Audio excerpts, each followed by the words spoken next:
Greetings, ladies and gentlemen. I'm Joseph Atick, Executive Chairman of ID4Africa, and this is our LiveCast number 35. I'd like to warmly welcome you all to this exceptional episode filled with original and very timely content. It comes on the heels of September 28th LiveCast, where I had the privilege to interview in depth Minister Sina Lawson from Togo and analyze the sustainable business models of the leading identity authorities in the world. Plus, we had an exceptional Eye on Ethiopia segment. That episode continues to receive rave reviews. So if you have missed it, check out the replay on our YouTube channel to find out why. In fact, within episode 34, the previous one, 35 of today, and the upcoming 36, there is an embedded trilogy, the significance of which will become clear when I synthesize in episode 37 some key elements from the series into a best practice recommendation about how to empower a sustainable digital identity ecosystem in your country that creates meaningful and collaborative roles for all stakeholders, including identity authorities, civil registrars, sectoral ministries, service providers, and the private sector. Before we kick off today's livecast, I'd like to make a few announcements. First, I want to thank our development partner, the Bill and Melinda Gates Foundation, for supporting the livecasts. The digital public goods we're producing with their support continue to serve strategic capacity building for ID4D around the world, including all of Africa. This body of trustworthy knowledge is available for consultation on the ID4Africa YouTube library. Once again, please subscribe, like, and share.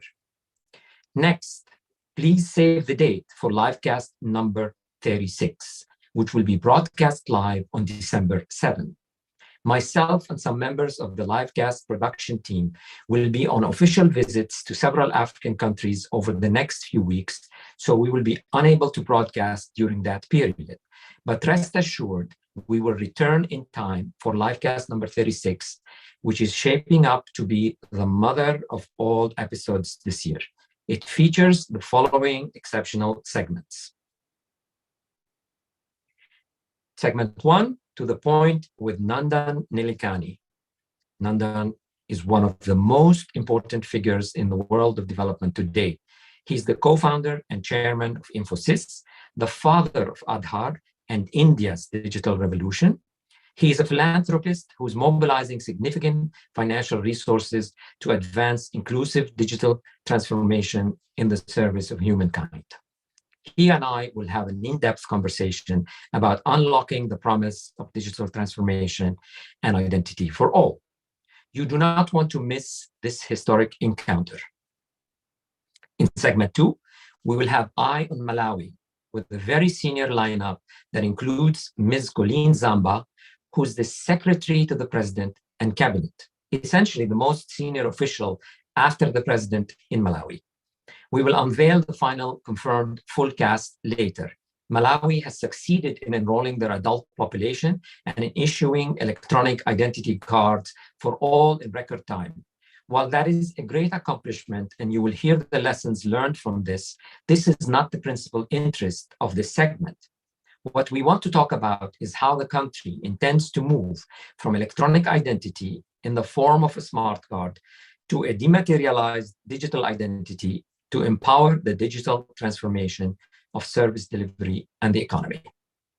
We will also have representatives from the Tony Blair Institute who are working with Malawi on this important project and who will share some very pertinent insights applicable to many other countries.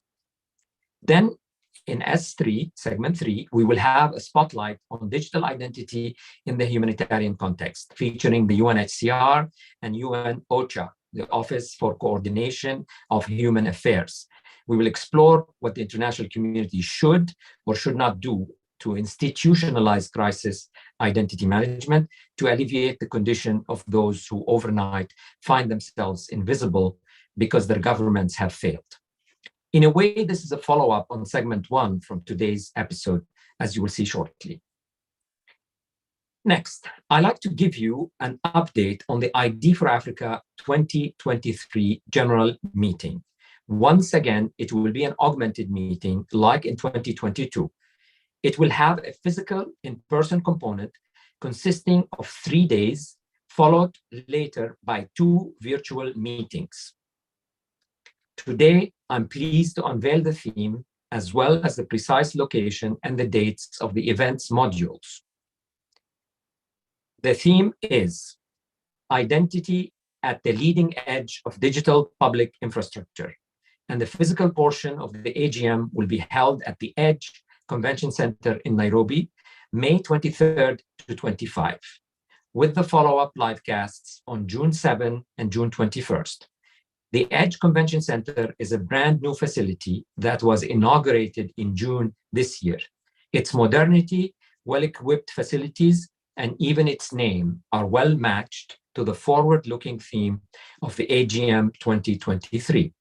Please save all the 5 dates associated with the event modules.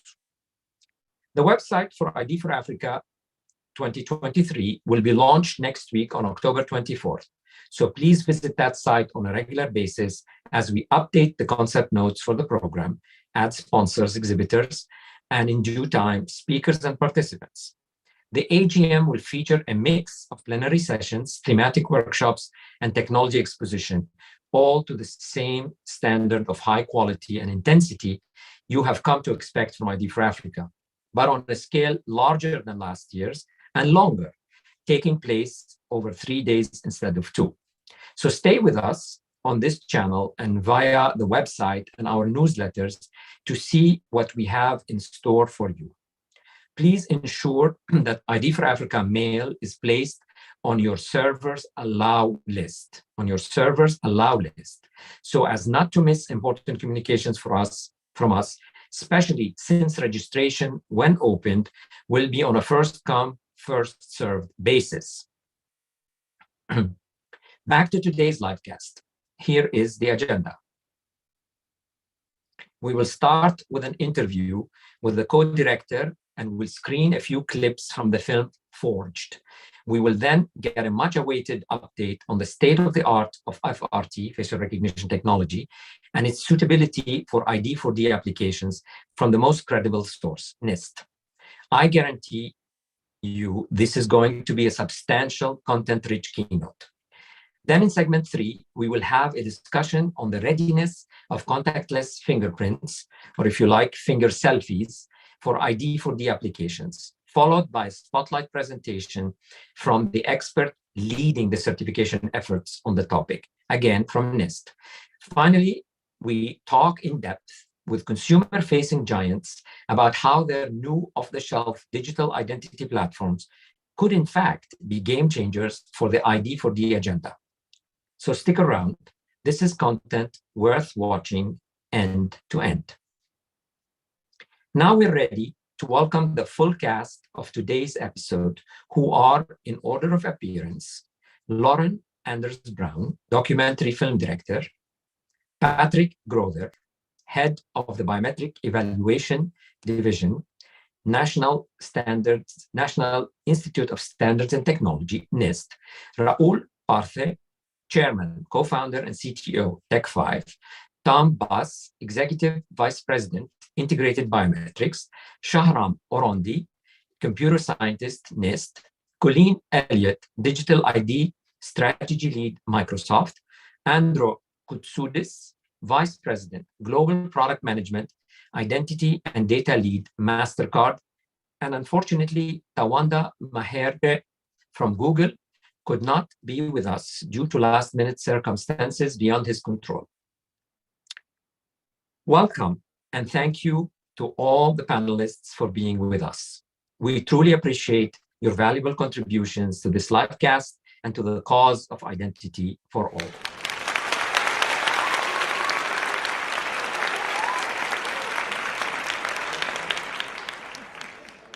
I look forward to engaging with each of you within the different segments. Now we're ready to start the first segment.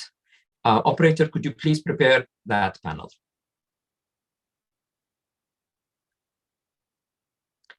Who do you turn to when your country is broken, that there is no legitimate way to prove that you exist or that your children belong to you.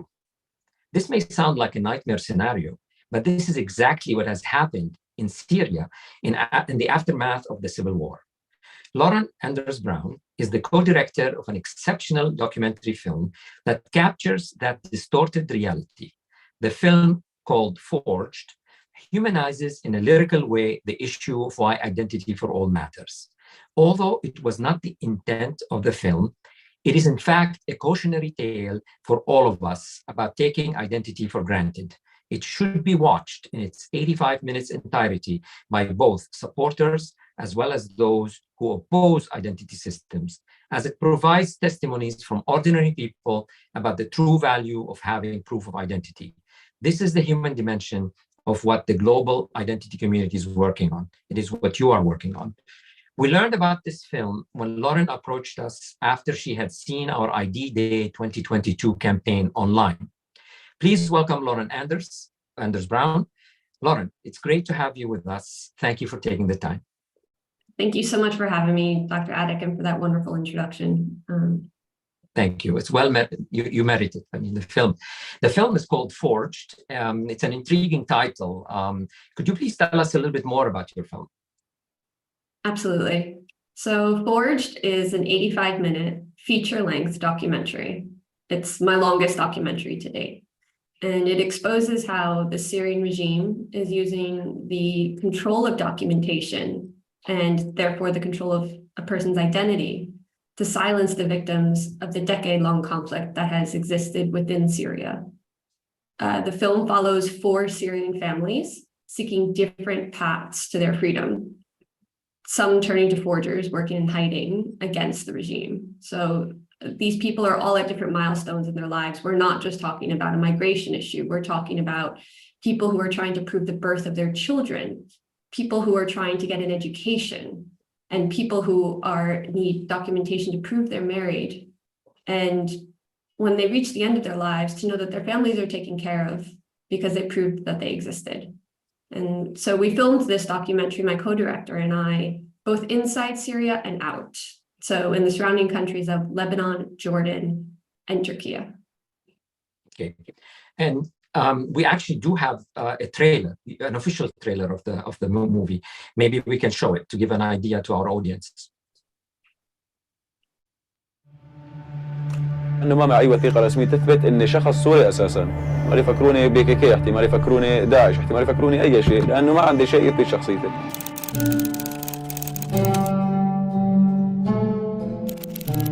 الناس بدها تشتغل، بدها تسافر، يعني اولاد بتدخل على مدارس، شباب بدهم يتوظفوا، يعني كل شيء بهالمحافظه يعني بده اوراق، بده شغل.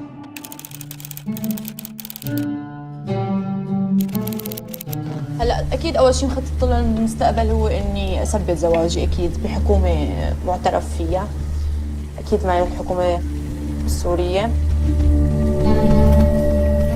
لانه يعني الناس كلها بدها اوراق، كل الناس بدها تشتغل، كل الناس بدها تعيش، يعني على تنفيذ العمل بدها تسافر، بدها تهاجر برا البلد، بدها تنقل جوا البلد.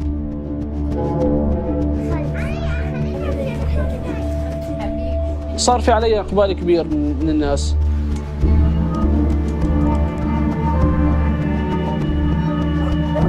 يعني الناس من علاوه مصابه ما بتفضل لهالموضوع ابدا. بس عم يسر لها امرها، انا ما انا مو موضوعي تزوير، انا ما تعمل ولا شيء، صار ما أعرف شيء.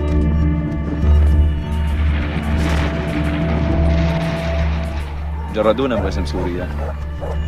وسبحان الله يعني اغلب الناس اللي هون نفس الترتيبي، نفس القصه.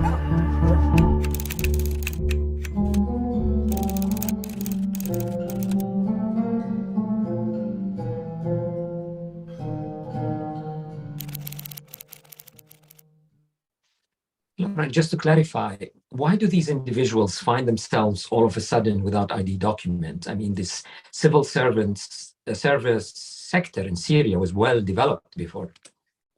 Absolutely. And actually, for a different project I did, documentation and the records of things originated from the Middle East. And so it's quite interesting that a country that was, kind of where paper and, keeping records was so essential to the beginning of the culture, that people now find themselves undocumented. So the short answer is displacement doesn't allow people to keep hold of the things that are important to them. And the continued conflict has not allowed people to renew those documents safely. So at the end of the trailer, you saw Ali speaking and saying that they took the name Syria from us. And not to give too much away from the film, but in that entire monologue that he does at the very end of the film, he says, this is not just my story. This is everyone's here story. And he's looking out on a vista of caravans and tents, because everyone there just about has a similar story of not having, or at least an end story of not having the documentation, but they all have different ways of how they've gotten there. And so for Ali personally, he fled his military duty. And so if he goes out and has to go anywhere where there's a checkpoint, he will therefore most likely be detained or worse. And that's similar to a lot of other people that have different issues, like anyone who, a woman or a child of an IS or al-Nusra fighter, the extremist organizations in Syria, they don't have documentation either. Any children born to undocumented parents, and that's at least over 200,000 since the beginning of the conflict, that have been born and if their parents are undocumented, then those children are therefore undocumented. And even when there's access to it, it's expensive and complicated. Okay, I mean, life goes on, and therefore there are new children, but the institutions to register them are not accessible. Okay, so anyway, so we're going to continue trying to understand the mindset. The issue here is identity documents have to be recognized and trusted for them to have any value. I mean, this is almost like a principle that we all accept.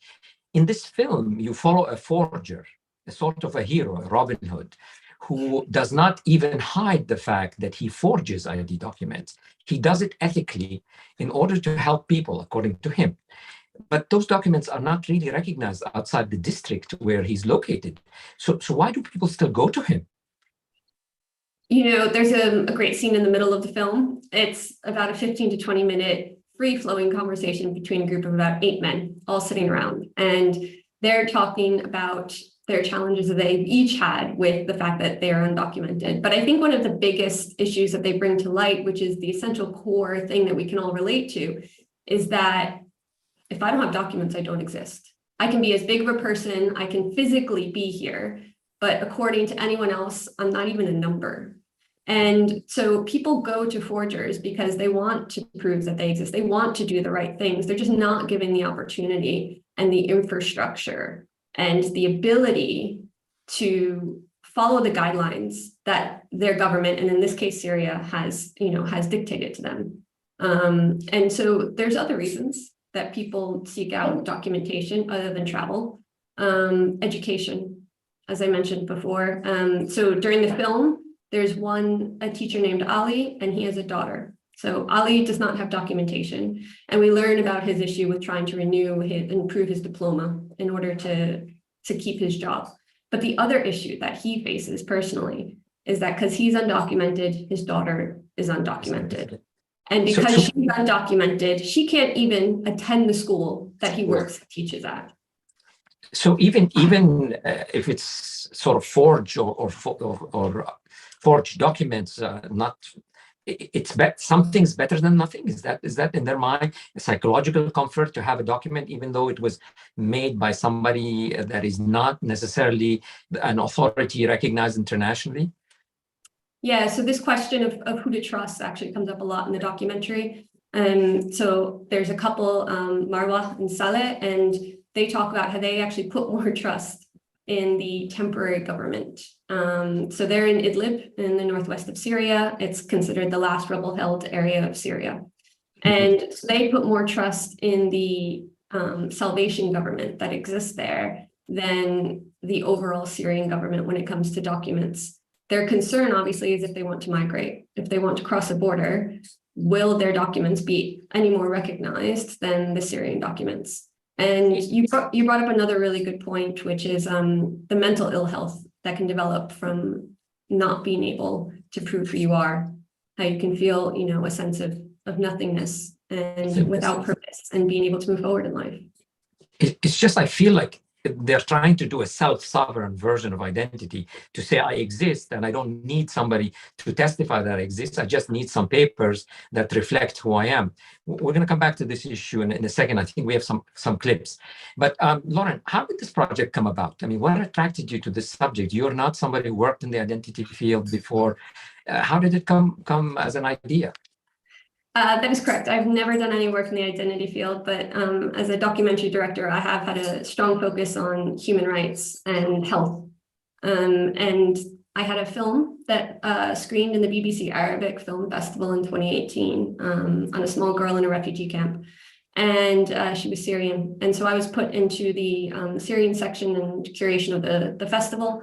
And I met my co-director there, Ali Ibrahim. And you know, he lived this very experience. He lost his mother during the war in Syria and was unable to prove that she had passed away and prove that, you know, the things that once belonged to her should belong to the family. And when he approached me with this topic and asked if it would be possible to make a documentary and collaborate on it, I, at the same time, was going through my own migration experience in the UK, where I was asked to prove that I existed through 32 pieces of documents chosen by the UK government that I had to collect and find and provide. And so whether you're undocumented in the place that you're born or the place that you migrate to, it's very challenging, and it has a huge psychological effect on whether you belong and, you know, whether you feel like you're legal or illegal as a human. Yeah, in fact, I watched this film several times precisely for this, because you've really captured fascinating testimonies in these stories that are psychological. They're not cliches that we always hear why this is important. These are people who were not prepped, who were not told what to say. I mean, this is what I found is so genuine about this film, is that it's coming from their heart. Mm-hmm. Yeah, exactly. And, you know, I think we have a clip coming up that's going to give one really good example of what we're talking about here.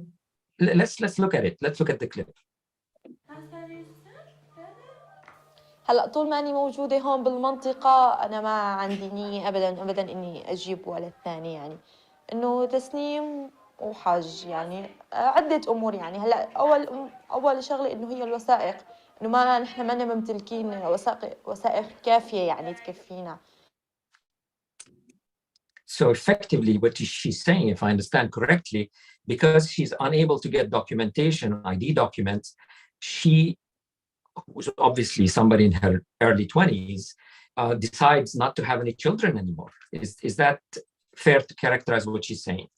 It's not only fair to characterize it, but, you know, my co-director told me that this is quite common actually within Syria, and it might seem like a great way to, you know, kind of encourage contraception, you know, some form of that, or family planning. But the point is that, you know, they're controlling the right for people to have a family that don't agree with the government.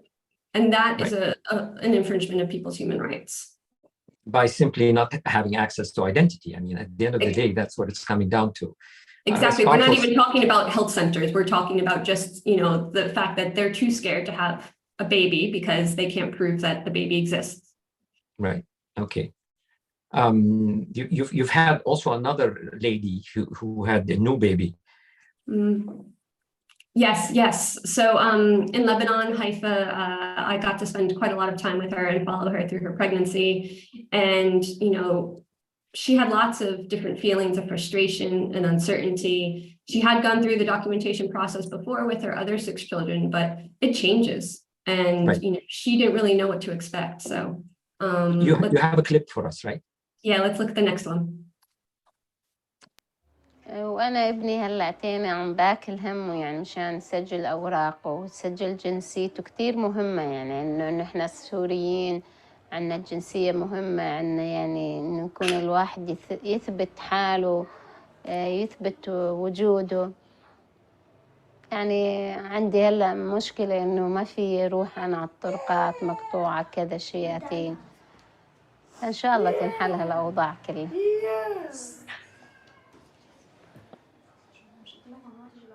in fact, I wish everybody could understand what she's saying in Arabic. It's so powerful. It's hard to translate it into English or French. She's basically saying the worry about registering her new kid is eating her up. I mean, she's using the word, it's eating me up. I mean, of course, she had registered, as you mentioned, and we could see the documents in other parts of the film. But now she's finding herself in a situation where there's no government around or access to these places to register them. And so she has no possibility to register.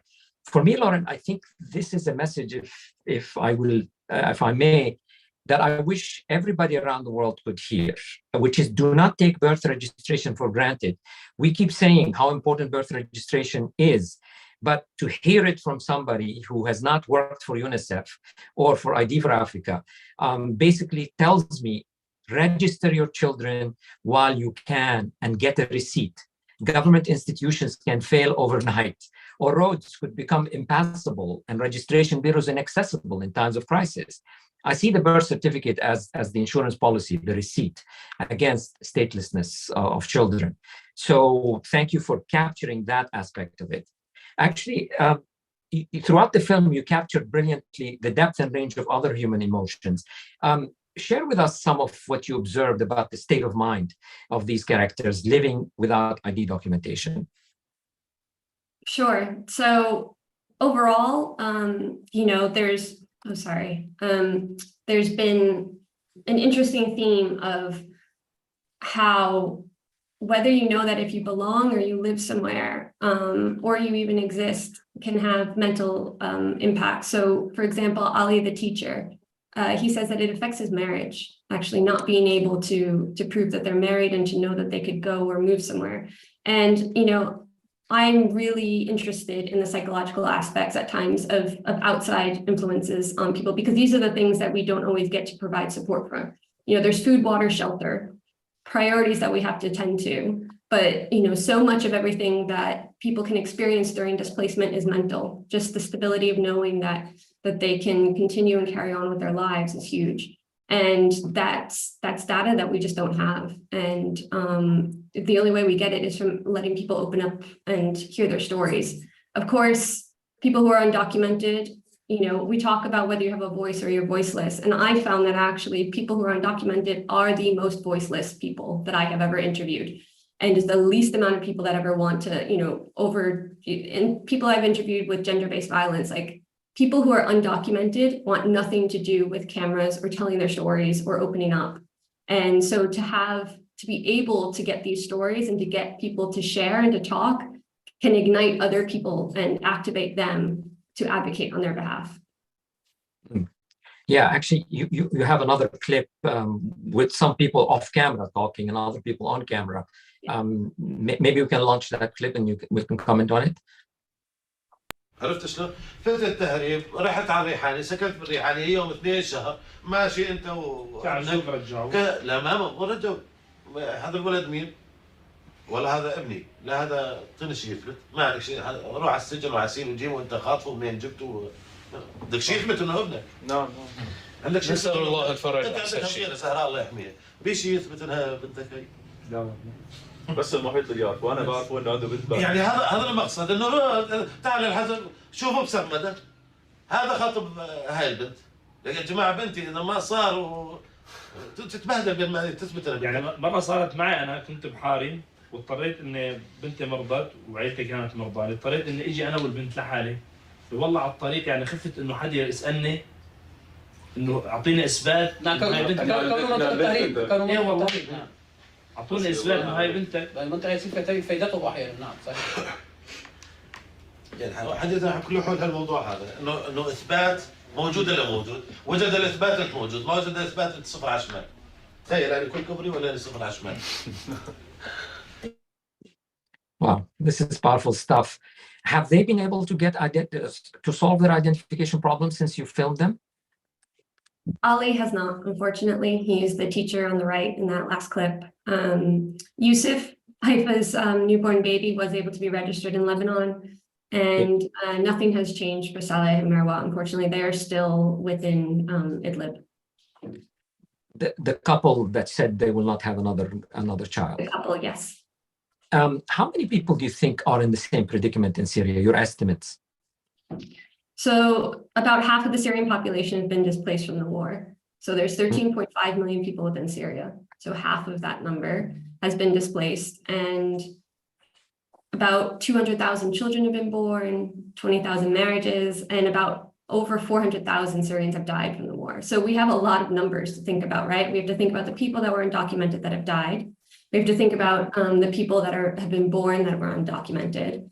And we have to think about the people, we have no idea if they had access to documentation before, right? So it's a really hard numbers game to figure out an exact number of how many people. But there's interesting statistics too, that the Syrian passport is the third worst passport to have in the world, unfortunately.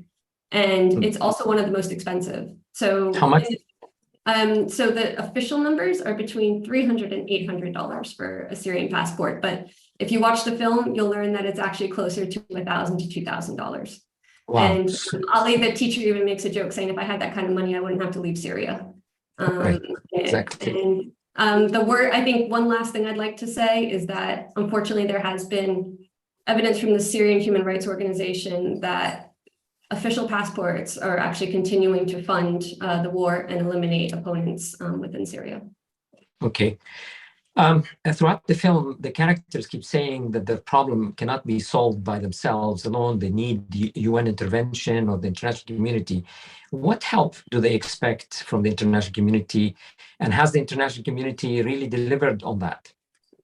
Overall, the international community hasn't delivered on it, unfortunately, but there is a clip of some of the improvements that have happened, especially for people that have been able to leave Syria. And the operator launch. Yeah. You can speak over it.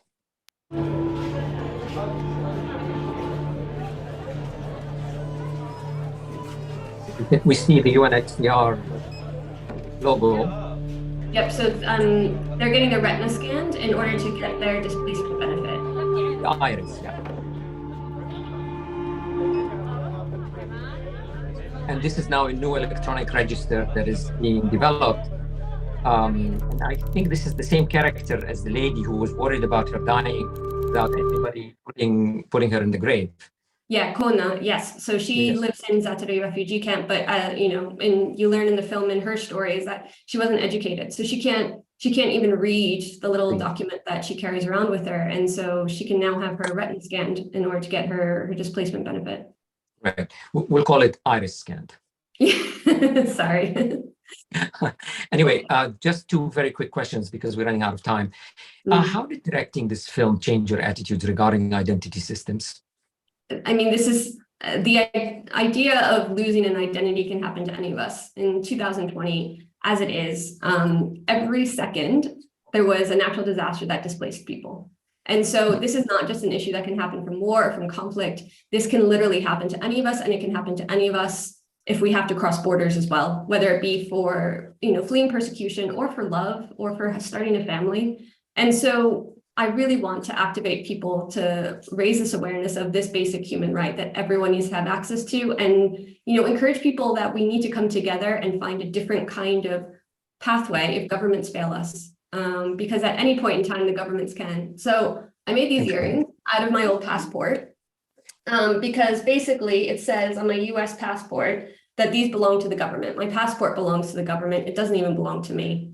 And it's just a piece of paper at the end of the day, and we can do better. Yeah, actually quite fascinating. So you ripped up your US passport? It was an old one, but yes. It was an old one. Okay, I'm not sure whether this is a crime, but for us, that's a refreshing thing to hear. Actually, where can people see the full film? We've had the chance because you gave us access to see it. So it was wonderful. Where can they see it? Well, as of now, it's now available on the streaming platform on my website. So you can go there and you can watch the film, and your donation then goes directly back into the impact campaign for the film. So you buy the screener for the film, you end up supporting the work that's happening with the film.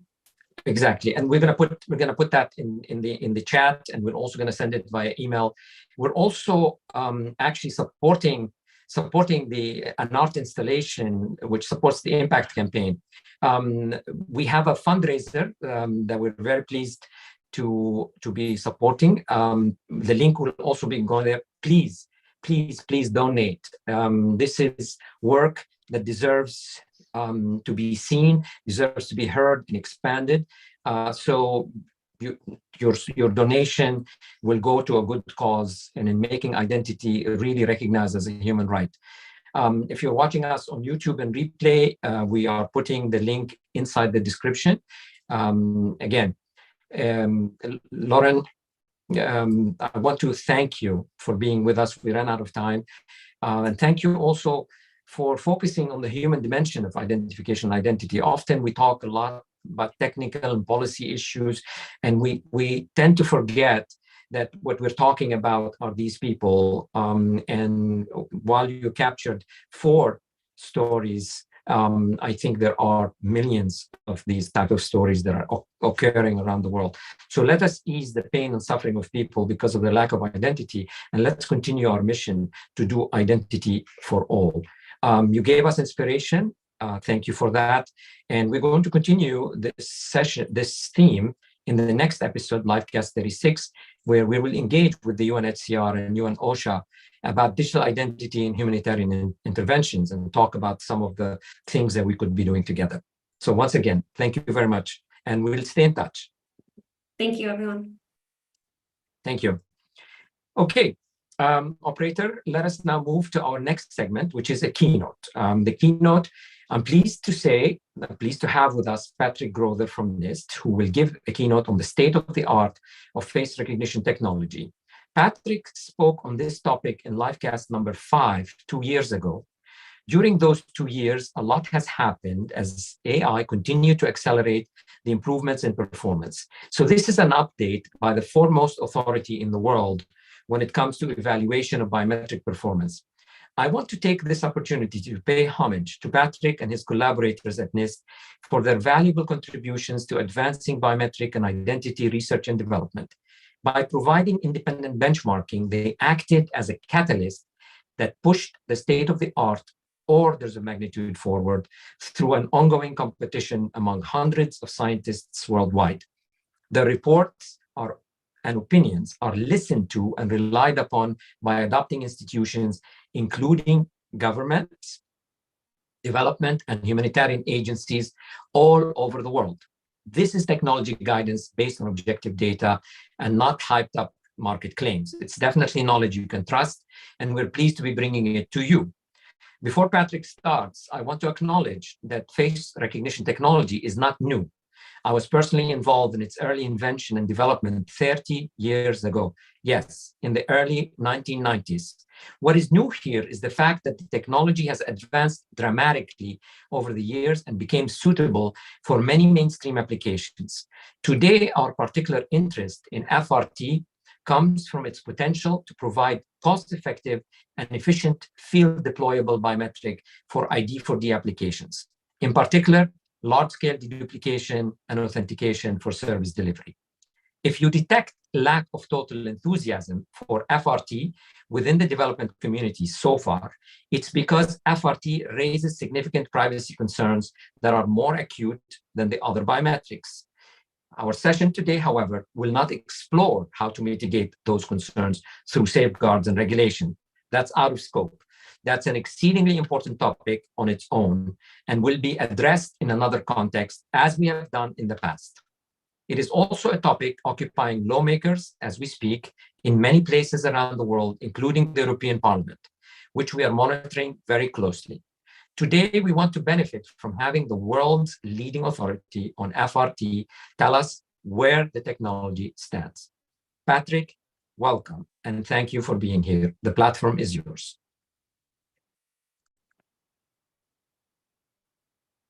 Thank you very much, Joseph, for the invitation and for that very kind introduction. Yeah, I'd like to talk to you today about the evolution of face recognition technology, the state of the art, and some remaining technical gaps. I work for a government lab just outside Washington, D.C., and it's a privilege to be here. What you can see on the right here is my colleague presenting a photo of me, This is, in some cases, a remaining potential gap. Okay, so yeah, Joseph referred to our umbrella program, facial recognition vendor test. This has been running since the late 90s. It's open worldwide. We do a number of things. We track the core algorithmic capability. We look at different attacks, the morph attack on credentials. We look at quality analysis tools. Can you look at an image and say that it's a good image? We are embarking at the moment on the 3 boxes at the bottom. Can you diagnose problems in images? Can you detect a presentation attack, whether somebody is wearing a face mask, for example? And on twins, we want to demonstrate that twins can be correctly recognized.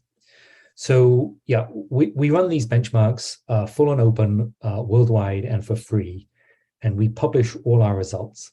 And so that has visibility, that makes the program very visible worldwide. So as Joseph alluded to, there have been gains in the technology, and this is in large part due to the availability of very large databases to developers. And there's been a revolution in AI. Neural networks have been adopted by the industry. And what they do is they give a greater tolerance of changes in appearance. So for many years, face recognition was developed, and a change in appearance due to glasses or the head orientation or blur would cause recognition to fail. So what you can see on this slide is the famous Beatle John Lennon. In the 1960s, fashion and style changed.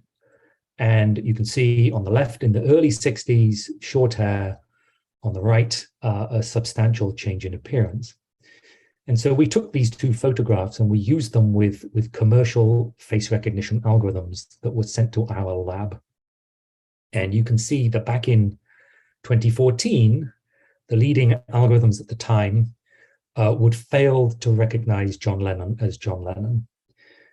Fast forward 7 or 8 years, and we see that commercial algorithms nowadays give a strong match. And this would be quite difficult for a human to do, especially if you don't know the person in the image. So the technology here has become much more capable of seeing through noise and distracting factors in an image. So I showed this graph, I think, last time I was invited to talk to ID for Africa. And I made the claim that accuracy has improved with the adoption of AI technologies. And so I showed this figure. So accuracy on the axis against time. And you can see that error rates have reduced substantially from sort of 10% down to less than 1% false negative rate. And this is for 3 different databases from using algorithms from probably the largest biometrics company that participates in our test. And if I complete this figure and I fast forward to today, IDEMIA is typical, and this kind of graph applies to many developers in the field. The error rates have continued to decline. So between when I last talked to you and today, we've seen another reduction in error rate, a factor of 2 fewer errors today than just as recently as 2 years ago. That applies across the industry. This is a US company in Colorado, and you can see similar declines in the error rate. So fixed databases, the algorithm changes, things improve. The implication of this is that searches that you attempted a few years ago, which failed, may well succeed if you repeated those searches today. That would be useful for a criminal investigator, for example. The algorithms improve regularly, and the implication is that you would need to stay current with your technology. that if you bought an algorithm in 2015 or even in 2020, there may be value to refreshing the technology, which means you need to be agile in your contractual arrangements and your procurement. So that technology is used in the United States quite commonly by scanning a driving license. And you can see my Washington, D.C. driving license there. And there's no digital chip in this ID. So people take a photo of the license along with some artifacts there in the yellow arrow, and then they would match it against a live photo. And this is a way to bind me to an authoritative ID document. And face recognition can excel at that today. The quality is not good, but it's not bad either. And so this is the kind of application that's been enabled by AI. It may be better in an identity scheme if we were able to authenticate to a Washington, D.C. server, which would maintain a database, and I could make a claim to an identity. DC doesn't do that. In fact, it's quite rare in the United States for governments to be identity providers like this. So instead, they issue documents and we authenticate to those. But that one-to-many application, if I apply for a driving license in the US, they will do a duplicate check to check that I haven't been excluded from driving in the past and that I'm trying to establish a new identity. So one-to-many search is where the money is in face recognition today. And so what I've showed you on this table here is a set of accuracy numbers. The developers are listed on the left, some famous names in biometrics. The second column is when they submitted the algorithm. The third column is accuracy numbers. How often does a search, say for a duplicate, fail? And so we have mugshot searches in a database of 12 million people.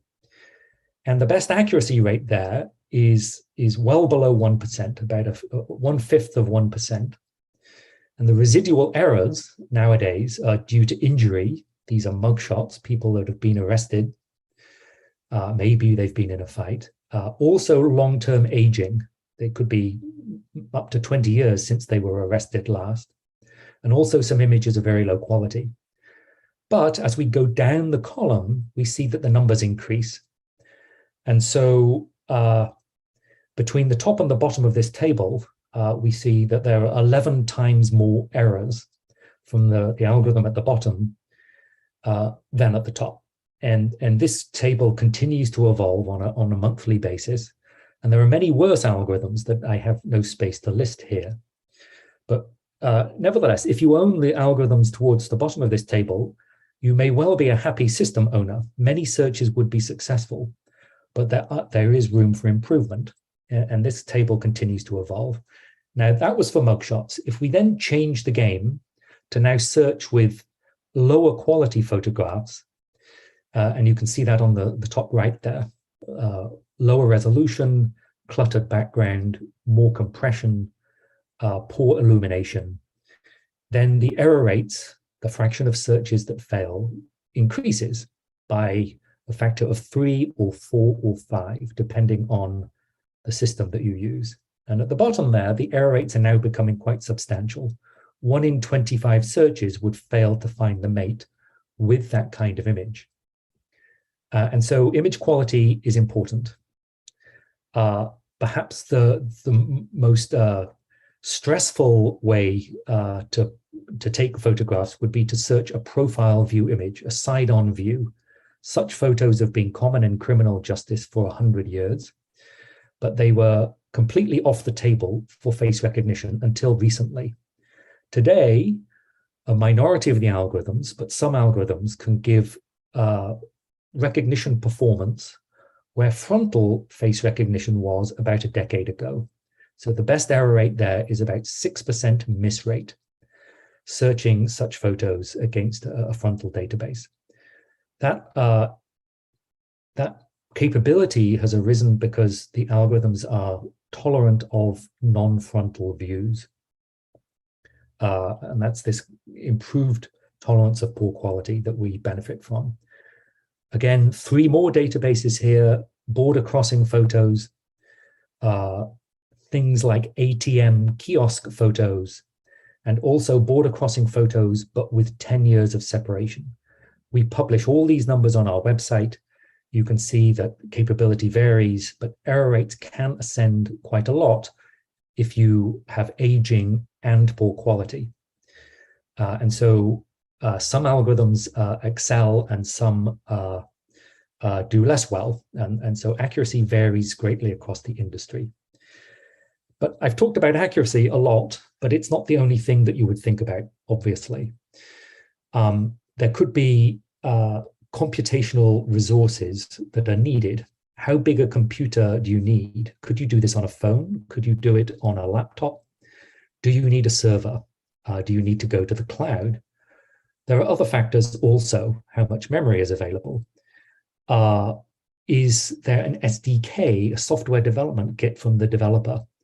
Is the API that they have mature? Is there software flexibility? Does the developer provide forensic tools for investigation, for clustering, and for comparison? And then, of course, there's cost. Not least, there's cost. What is the pricing model for the access to the technology? How much does it cost to upgrade? Many factors. Accuracy is maybe the most important one, but not necessarily. Other things to think about. So there are always errors in systems, and there are two populations that use systems: the legitimate users and maybe fraudulent users, friend and foe, red force or blue force if you're in the military. There are many components to a system also. It's not just the face recognition algorithm. There's the camera, there may be quality assessment software, there could be attack detection software or hardware, automated face recognition, there may be a human in the loop as well. And so any of these components may be non-ideal. So for the camera, for the initial photo, the camera may not be ideal. The environment is important. There could be human factors that are important as well. So to think about these things, you have to think about the full system and what is the consequence of non-ideal parts of that system. Okay, so now I move on to a section where we talk about some of the factors that still limit face recognition.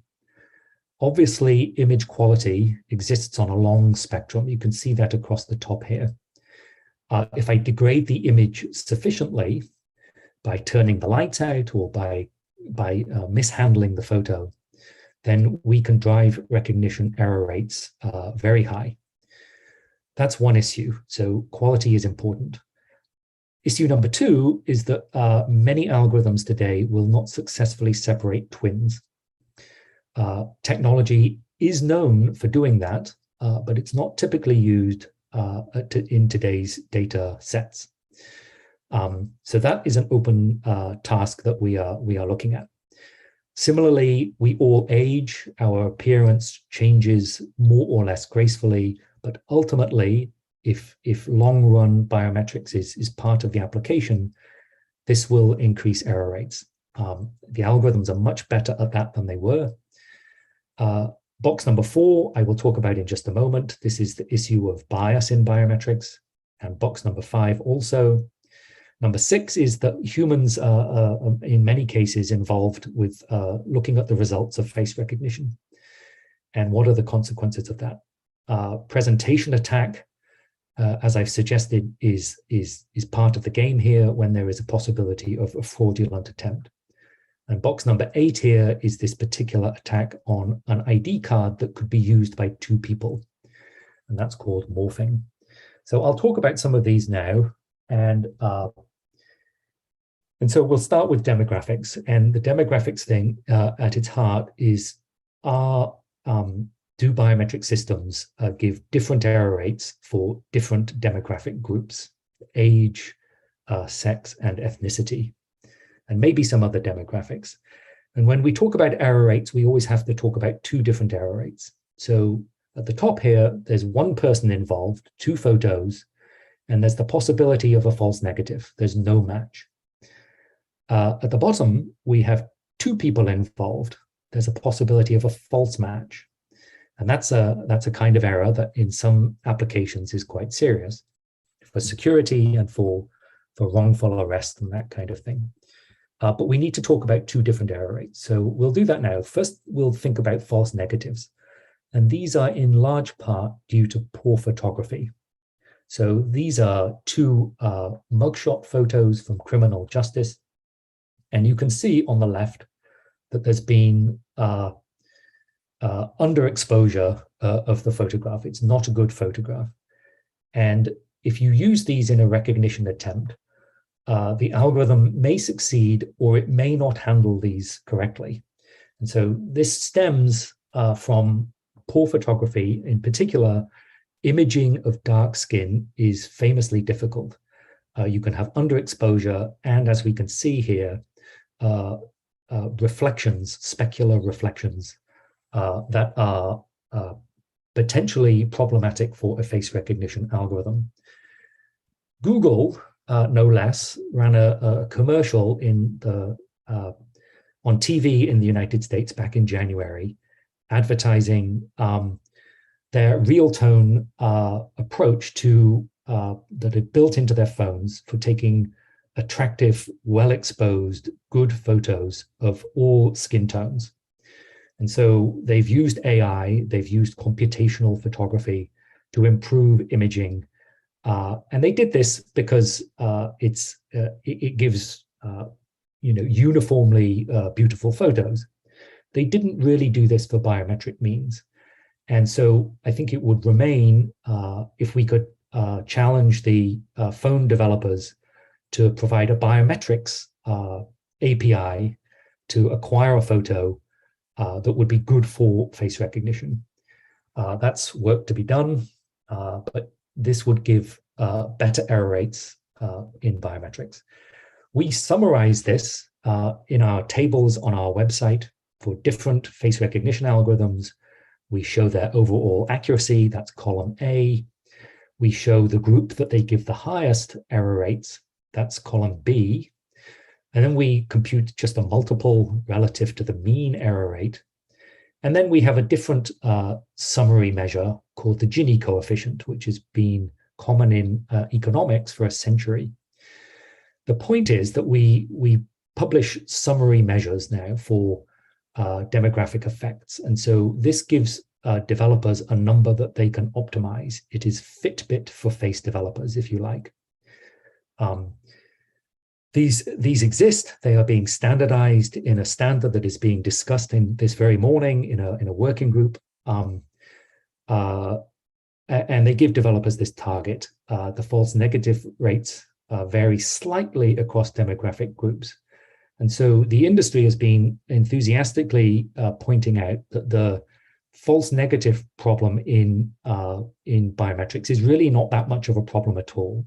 These numbers are really quite small. The demographic effects are not that big relative to some other things like aging and frontal view and this kind of thing.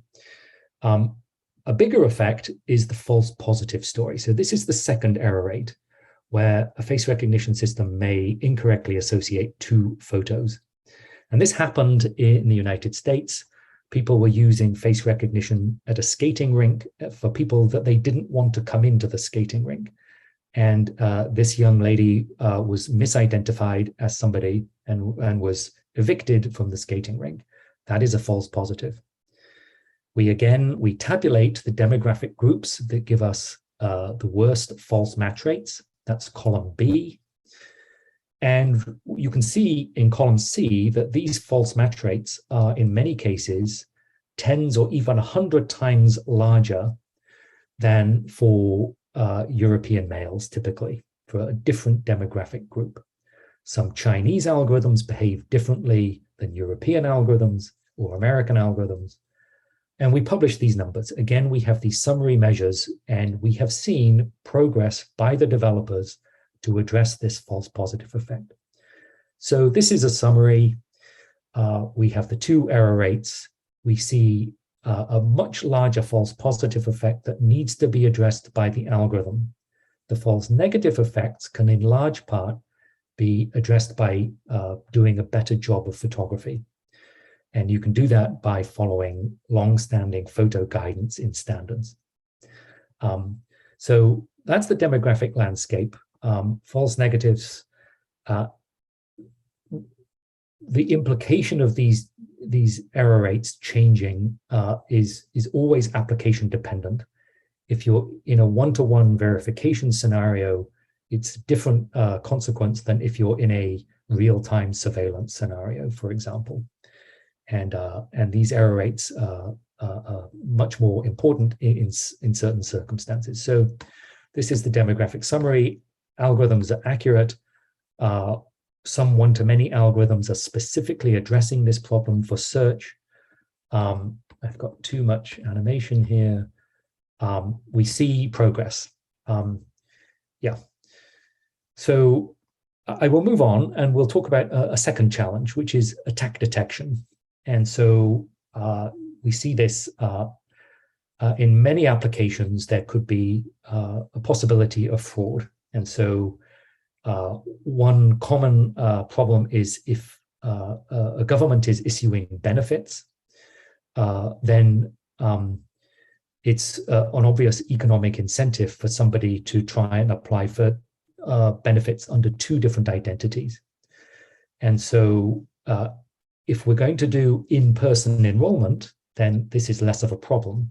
But if you want to do this over the internet or over some other communications medium, then you would worry about impersonation. And so at the top here, you can see somebody trying to be me by holding up a photo of me. They could also try and wear a face mask of me. There is a different application, and that's below the black line, and this is evasion.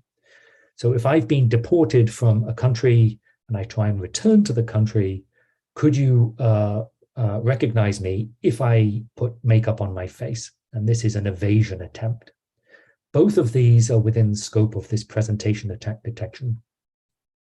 So we're running a benchmark, and we will start this in the new year in 2023 and produce results and see where the technology lies.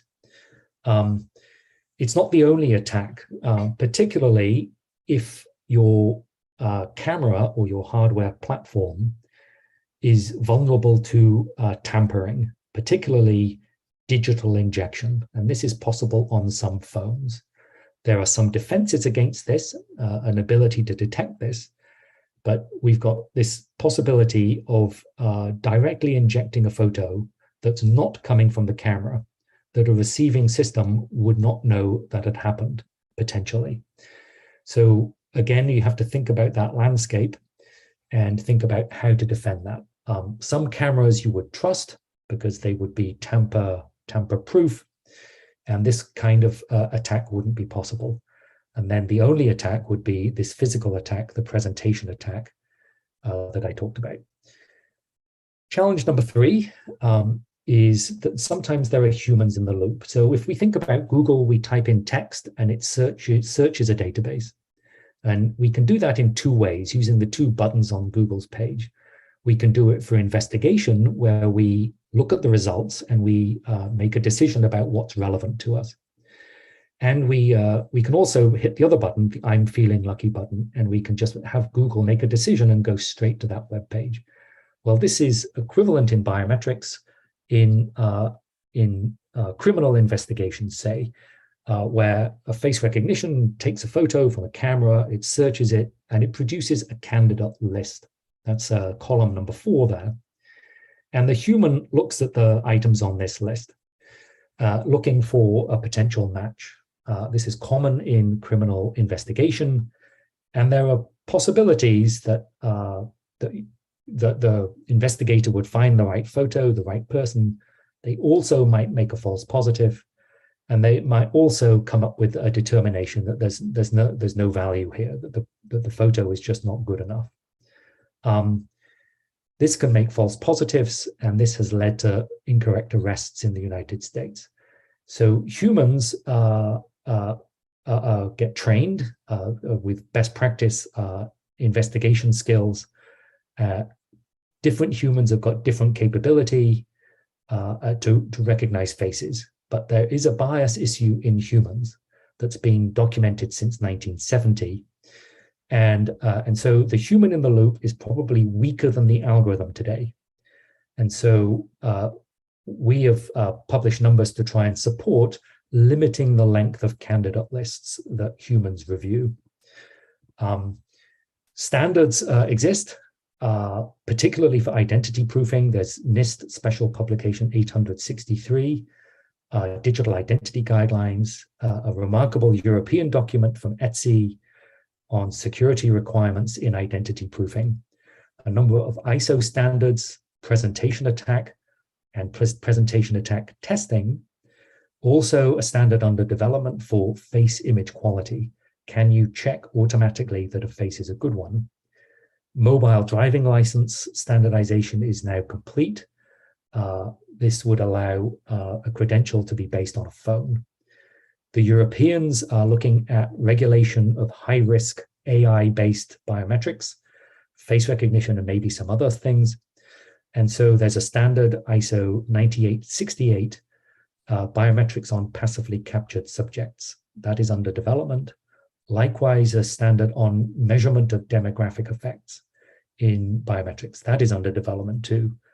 Also, a specification on face-aware capture, trying to give face cameras the same maturity that traditional fingerprint sensors have. I think this is maybe my last slide.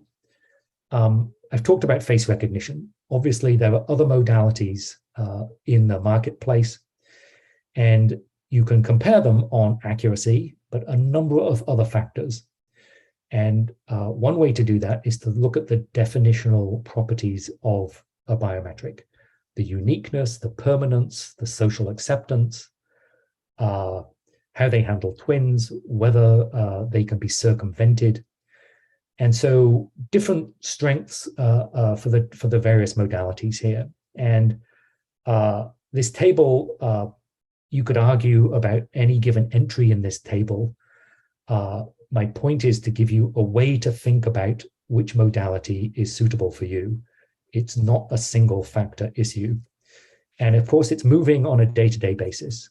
Technology moves along, face technology, contactless fingerprints you will hear about soon. Contact fingerprints also is iris recognition we saw discussed in the previous presentation. Different strengths and different weaknesses. And so modality selection is a nuanced discussion with multiple technical factors that need to be paid attention to. Okay, so just to summarize, face recognition has many pros. It is socially acceptable because of driving licenses, passports, and we take pictures every day. It's present on authoritative ID cards. The biometric sensor is very common. We have phone cameras, we have other cameras, possibly hackable. Fingerprint and iris is not so commonly deployed. We don't have these cameras in our home necessarily. There's a movement to put fingerprints on phones, and that's obviously rapidly moving technology. Faces have ISO standardized appearance. We all know what a good frontal photo is, a passport photo. Face recognition accuracy has made massive gains, as I described to you. The weak points for face recognition remain quality. You have to be very careful about which algorithm you buy, which system you configure, which cameras that you deploy, which environment. Twins, I described. Demographics issue. Face is not a secret. It's easy to capture my face and then potentially to replay that as an attacker. It's more difficult to do that with iris or finger, sorry. We also have this possibility to inject photos in digital settings. And so sensors are not cryptographically protecting the sensor. Morphing is difficult to detect. There's been a substantial progress in some circumstances there. Again, another summary slide. There are some unsolved problems. Morph detection when you've just got a single image. Attack detection when you've just got a single image. Maybe in the final box there, regulation and policy are under development on both sides of the Atlantic Ocean and elsewhere. Face cameras can improve public awareness, and mis and disinformation is quite common. There are lobbying groups on both sides of this issue. There are standards needed for human adjudication of face photographs. So with that, many thanks for your attention today. Contact for the FRVT program is there, and then my email address is there also. If there's time, I'd be happy to answer questions, otherwise in the chat. Yeah, we do have time, actually. If you have any questions for Patrick, please raise them, and then we could try to take some of them. Actually, while we're letting the audience compile some of their questions, I wanted to get your personal sort of feeling about this. We've been in it for many years, 30 years. The first test that we participated in was in 1996. And I mean, how many orders of magnitude has it improved since 1996, in your opinion? And do you see evidence that face recognition is saturating in terms of accuracy improvement because you are inherently exhausting all the available information in the image? Yeah, so the way I think about this is that the face recognition accuracy is extremely good on good images, but it's also good on mediocre images. And so the envelope of applicability of face recognition is increasing. We can now try face recognition today on what were substandard images a decade ago, and it will work. We've searched a database of about 100 million photos, 34 million people with leading algorithms, and we get very low error rates, even with poor quality photos. And so the capability is there. The problem has moved on. Your question about have we accessed all the information in a photo? You know, the industry is built on quite low resolution photos. Even your passport photo is only a 640 by 480 pixel image. If we had larger resolution photos, as requested by the criminal justice community, you can see more detail. You can see skin texture, you can see scars and marks on the face, moles, and these are useful for identity. The industry is not there yet, but it's made remarkable gains anyway.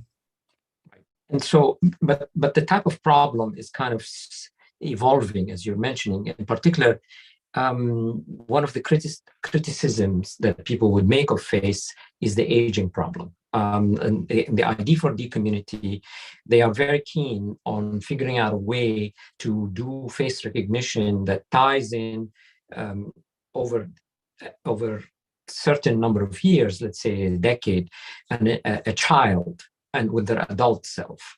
Where do we stand in the problem of face recognition of children against their adult self?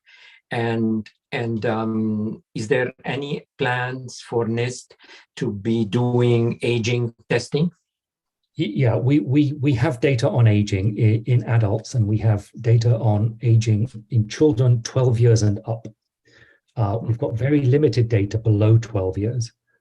We are looking for data from our US government partners all the time in support of that.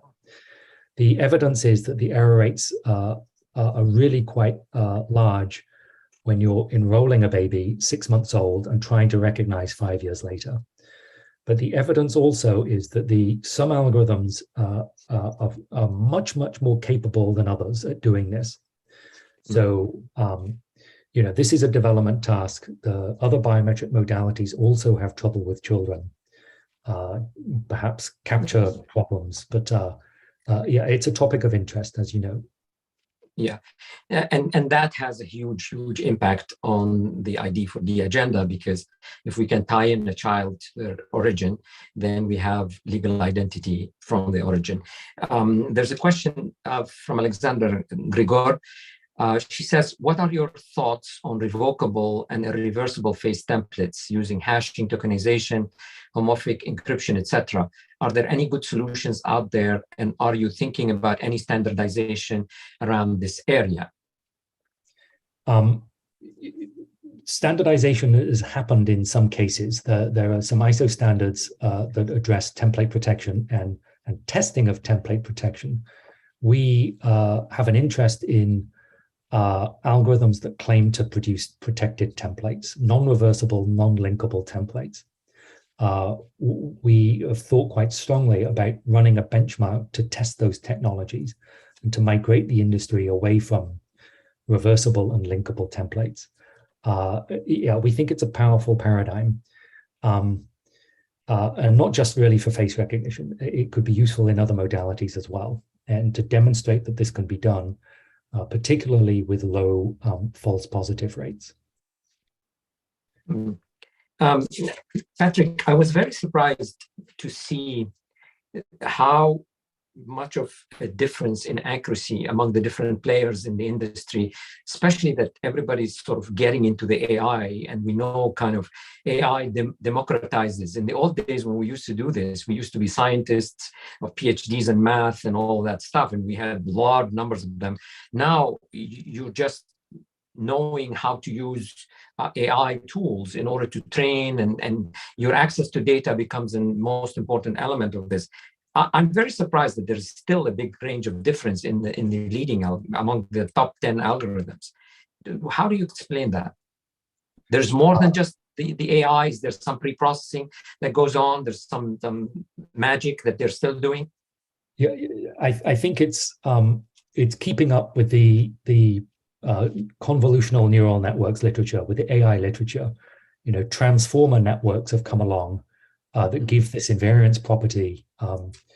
And so, you know, every day there's a new day, and I think some developers have got a keen eye on which parts of the technology are attractive. They're thinking about the long run aging issue. What makes somebody, what are the features of a face that don't change over time?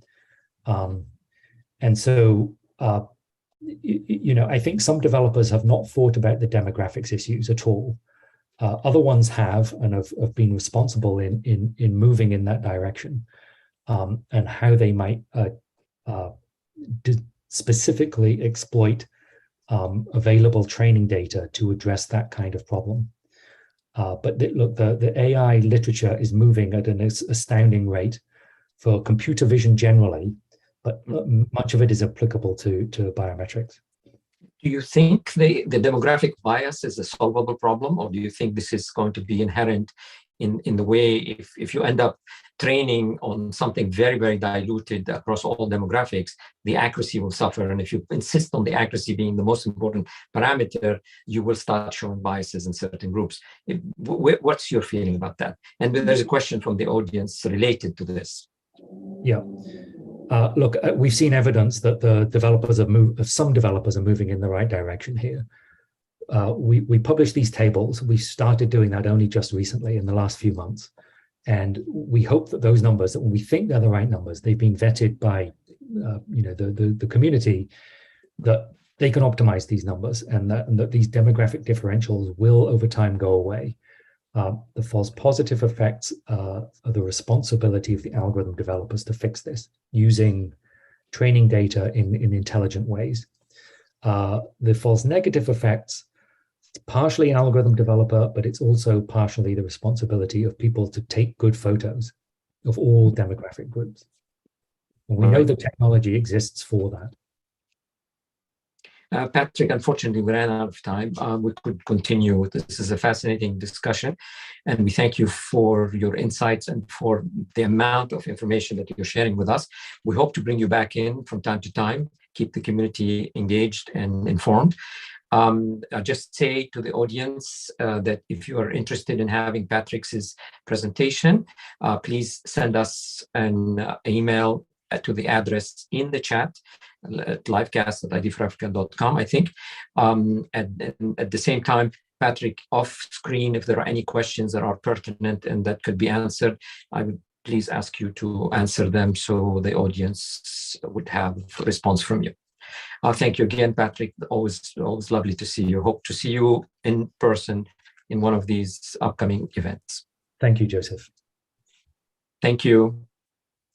Operator, just a quick check. Could you please let us know where do we stand with the fundraising campaign for supporting the event, supporting the art installation and other work that's done? Okay, 1,186. The original target was 600, so we're almost doubled the thing. Of course, the original target was very low because we wanted to be realistic, but I'm very pleased to see that the community is pitching in. There's quite a bit that could be done and should be done. The entire documentary film was not financed by anybody. It was financed by the two co-directors. So please, if you have in you the ability to donate even a little bit, please donate. We want to support good work about identity. So thank you, operator, for this update. We hope this will continue. Okay, so now we are ready for segment number 3 about contactless fingerprints. We want to examine another contactless biometric, essentially fingerprints captured without touch. And before we start, I'd like to show you the capture procedure. It can be assisted by an operator, in which case the resulting images are called contactless fingerprints or self-captured. And for a lack of better term, let us call them finger-selfies or selfie prints. And I invite the audience in the chat to really contribute to coining a term maybe the industry or the community would use. So what would you call a fingerprint that has been captured, just like face selfie?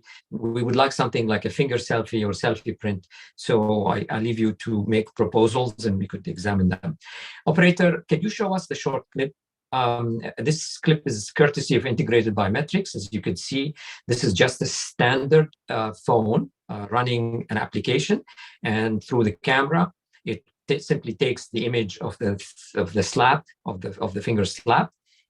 There's an image quality. Then you did the right, you can do the left. You just need to align them in the right location. Hold still, and then of course, might as well you could take a photo of the face as well. So this way you're able to capture multi-biometrics. Okay, so it is easy to appreciate the potential of this capability. If you're able to capture good quality fingerprint slaps in the field on a standard phone without carrying a suitcase of scanners, batteries, and a computer and a monitor, it lowers the cost of deployment, adds significant autonomy and convenience, and opens up a huge set of new applications for development and humanitarian action. I'll just tell you, in the very, very old days, when I started developing fingerprint capture, I used to be in a commercial context 30 years ago, 35 years ago. What we've done, actually, the fingerprint capture device was as big as a refrigerator, and it cost $60,000 to $70,000. So imagine where we've come. We've come from a refrigerator that had to be placed in a fixed position to basically something in your pocket. So this is amazing. So basically, if you're able to do this, it will give us a significant advantage. The convenience opens up a huge new applications. You can even do multimodal biometrics while at it, as I said, face and finger selfies for improved accuracy and flexibility. In this segment today, we want to characterize the maturity of this new capability for various applications. We have with us two highly qualified technical experts from two different backgrounds joining the panel. We will then bring on an expert from NIST who will deliver a spotlight presentation about what NIST is doing for independent certification and validation of contactless fingerprints. We will start with Raul Parte from Tech 5.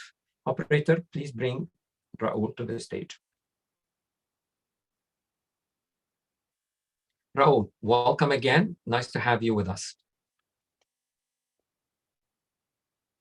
You're on mute. Thank you, Joseph. Thanks for having us. Great. So, Raul, our audience is anxious to learn if we really can use standard phones to capture usable fingerprints, not just showing them. Can you give us your expert opinion on this? So the short answer is you can definitely capture fingerprints using a mobile phone with a good camera. The long or more qualified answer is depends on what you plan to do with it. Are you planning to capture fingerprints that are compatible with legacy contact fingerprints, if you have legacy database, if you have legacy algorithms? Or are you planning to start up a new program where you want to use that fingerprints to do deduplication and issue unique identities?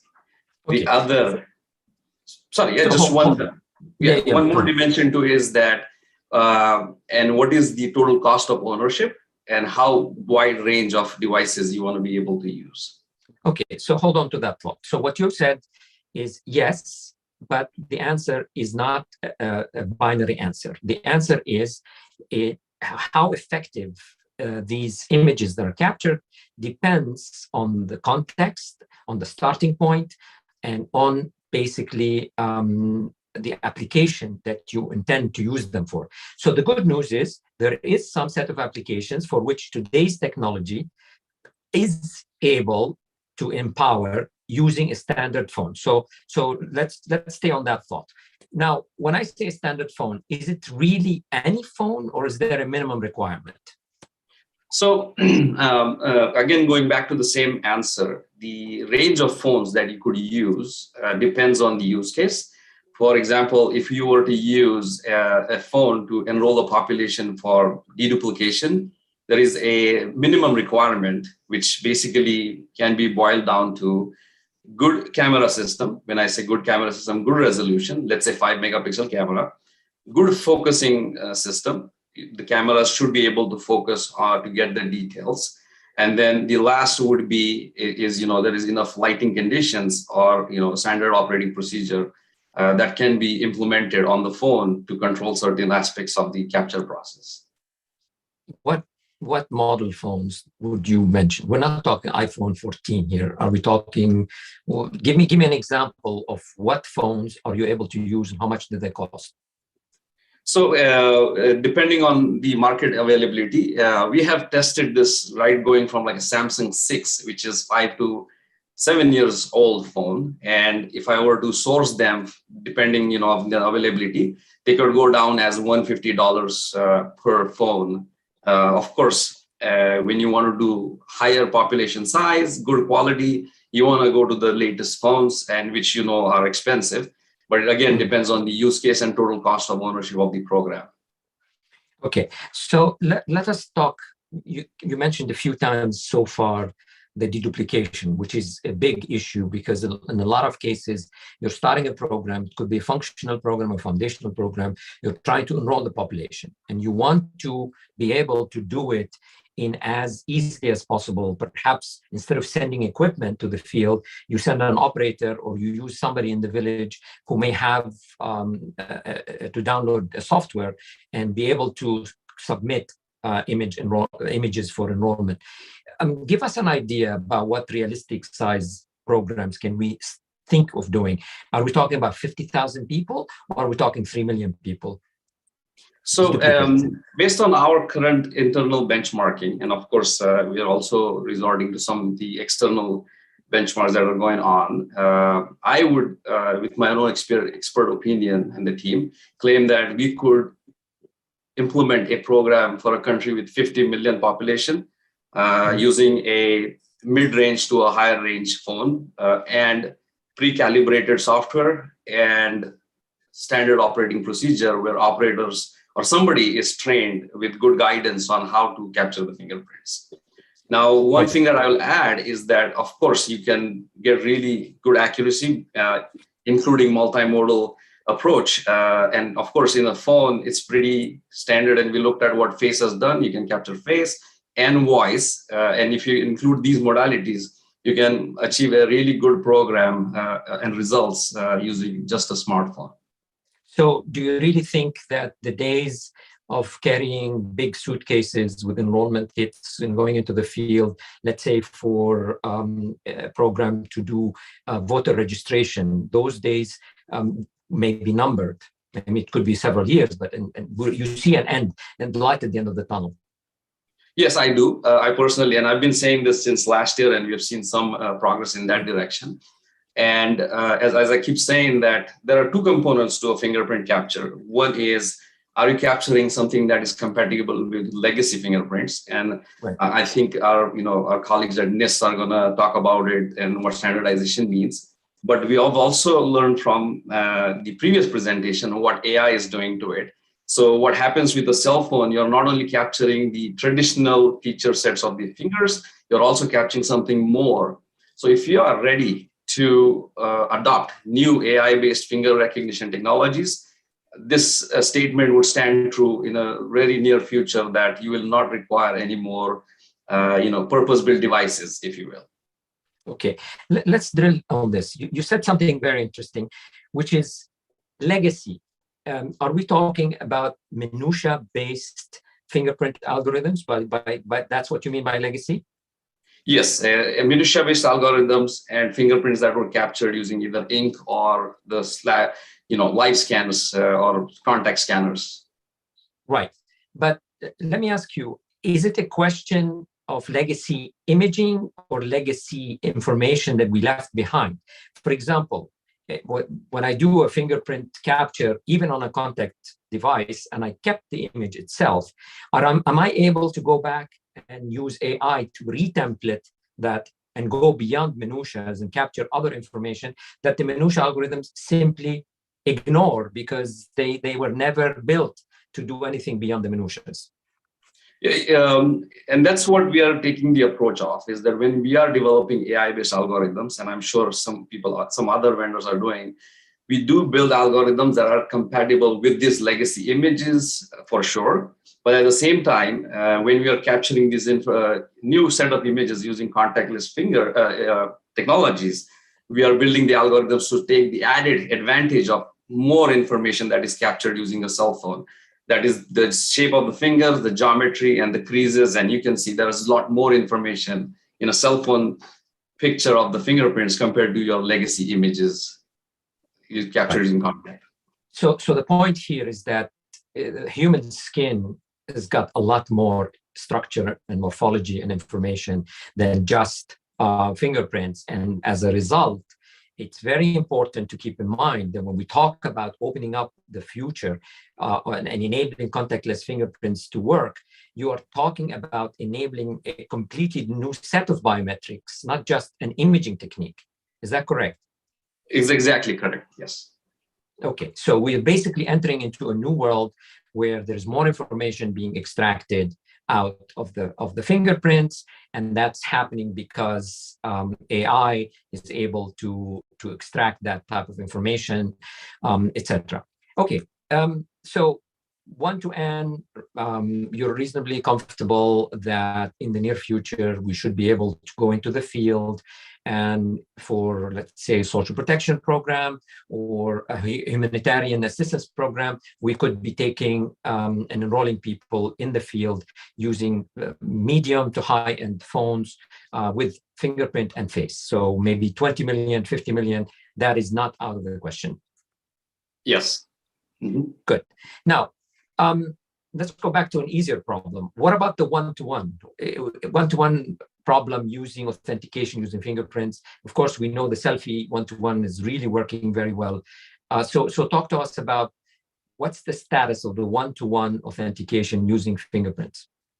Yeah, in that case, I'll be bold enough to say that that problem is already solved. The accuracy that you can achieve for a one-to-one is extremely high because you have more room to work with the algorithm tolerance, because when you capture the fingerprints, the main issue being the scale of the fingerprints, 500 DPI versus that you don't know.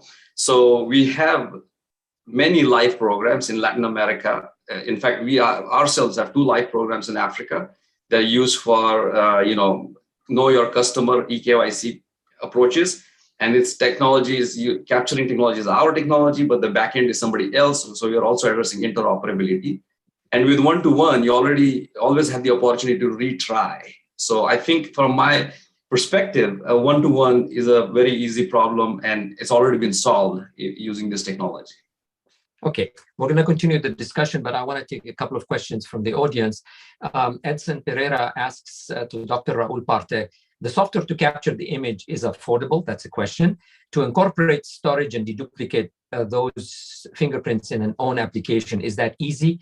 What is the general cost? I mean, just give an idea relative to the contactful. I know it's difficult to give any numbers, but is this going to be more expensive, same, less? Where are we? So the smart way to answer that would be is your total cost of ownership. So if in the old days, if you're creating an enrollment kit, you would buy a separate camera, a fingerprint sensor, and more other acquisition sensors for voice and iris. In this case, you would just invest in a hardware that is a phone, and then the software component of it will basically be an added-on cost. I can pretty much say that the program cost will be still less compared to a purpose-built devices and scanners from the past. And then second part of the question is storage and deduplication. As you can imagine that with a phone, you can only do so much. So phones would essentially become a capture point and a small deduplication data set. But if you have a large population, you will have to send them to the back end where you'll have a bigger system to do the deduplication itself.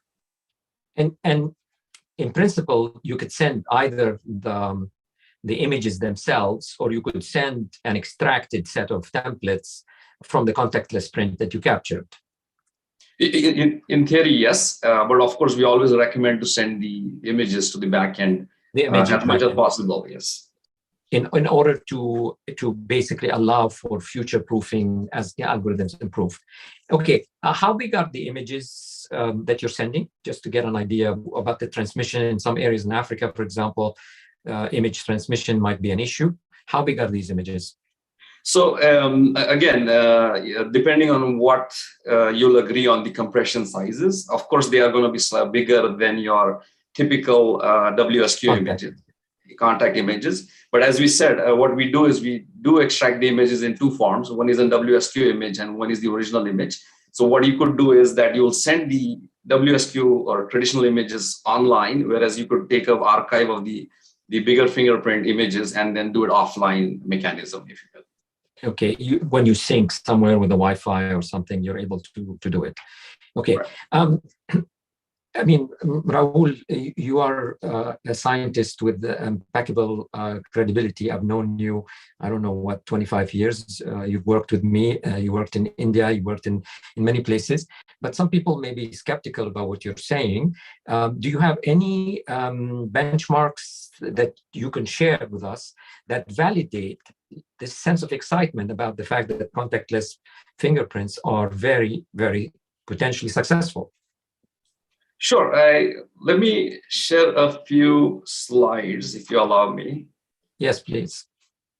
Let me know when you're able to see that, and I can. Yeah, we're seeing it. Okay. So let me do two things. One is that we did an independent benchmark. There is a lab called Bix Lab out of Australia. They are a NIST or NV Lab accredited laboratory. We had them do an independent test. In this case, they took our software, capture software, with two different phone models, an iOS and Android. They collected subjects, fingerprints with different categories. There is a detailed report about the demographics and all that stuff. But to get to the point, you can see that the FAR and FRR in a one-to-one use case is presented over here. And you can see that it is contactless to contactless, right? So you're missing 6.2% if you're using only one finger, which is, not true in a national ID program or a large scale program because you'll capture more. The other graph you will see is the contactless to contact, which means one set was captured using contact and then the other one is contactless. You see that the error rates have reduced, but the more Raul, we don't see the contactless to contact. Where are the two graphs? So sorry, I changed the screen. Contactless to contact. These are the error rates. Right. And if I go to the next one, the error rates have dropped. And again, this was independently done. Only one finger at a time was compared. So of course, you can imagine that the error rates are higher. They get really good when you compare many fingers at a time. So prove a bigger data set, what we did is we conducted our internal benchmark. And you can see that we took a database of 3 million people. These are 10 prints captured using legacy systems. And it's a mix of flats and rolls, which means, criminal versus civil booking captures. Then the ground truth was basically 184 contactless 10 prints, and then same number of people with contact scanners off the shelf.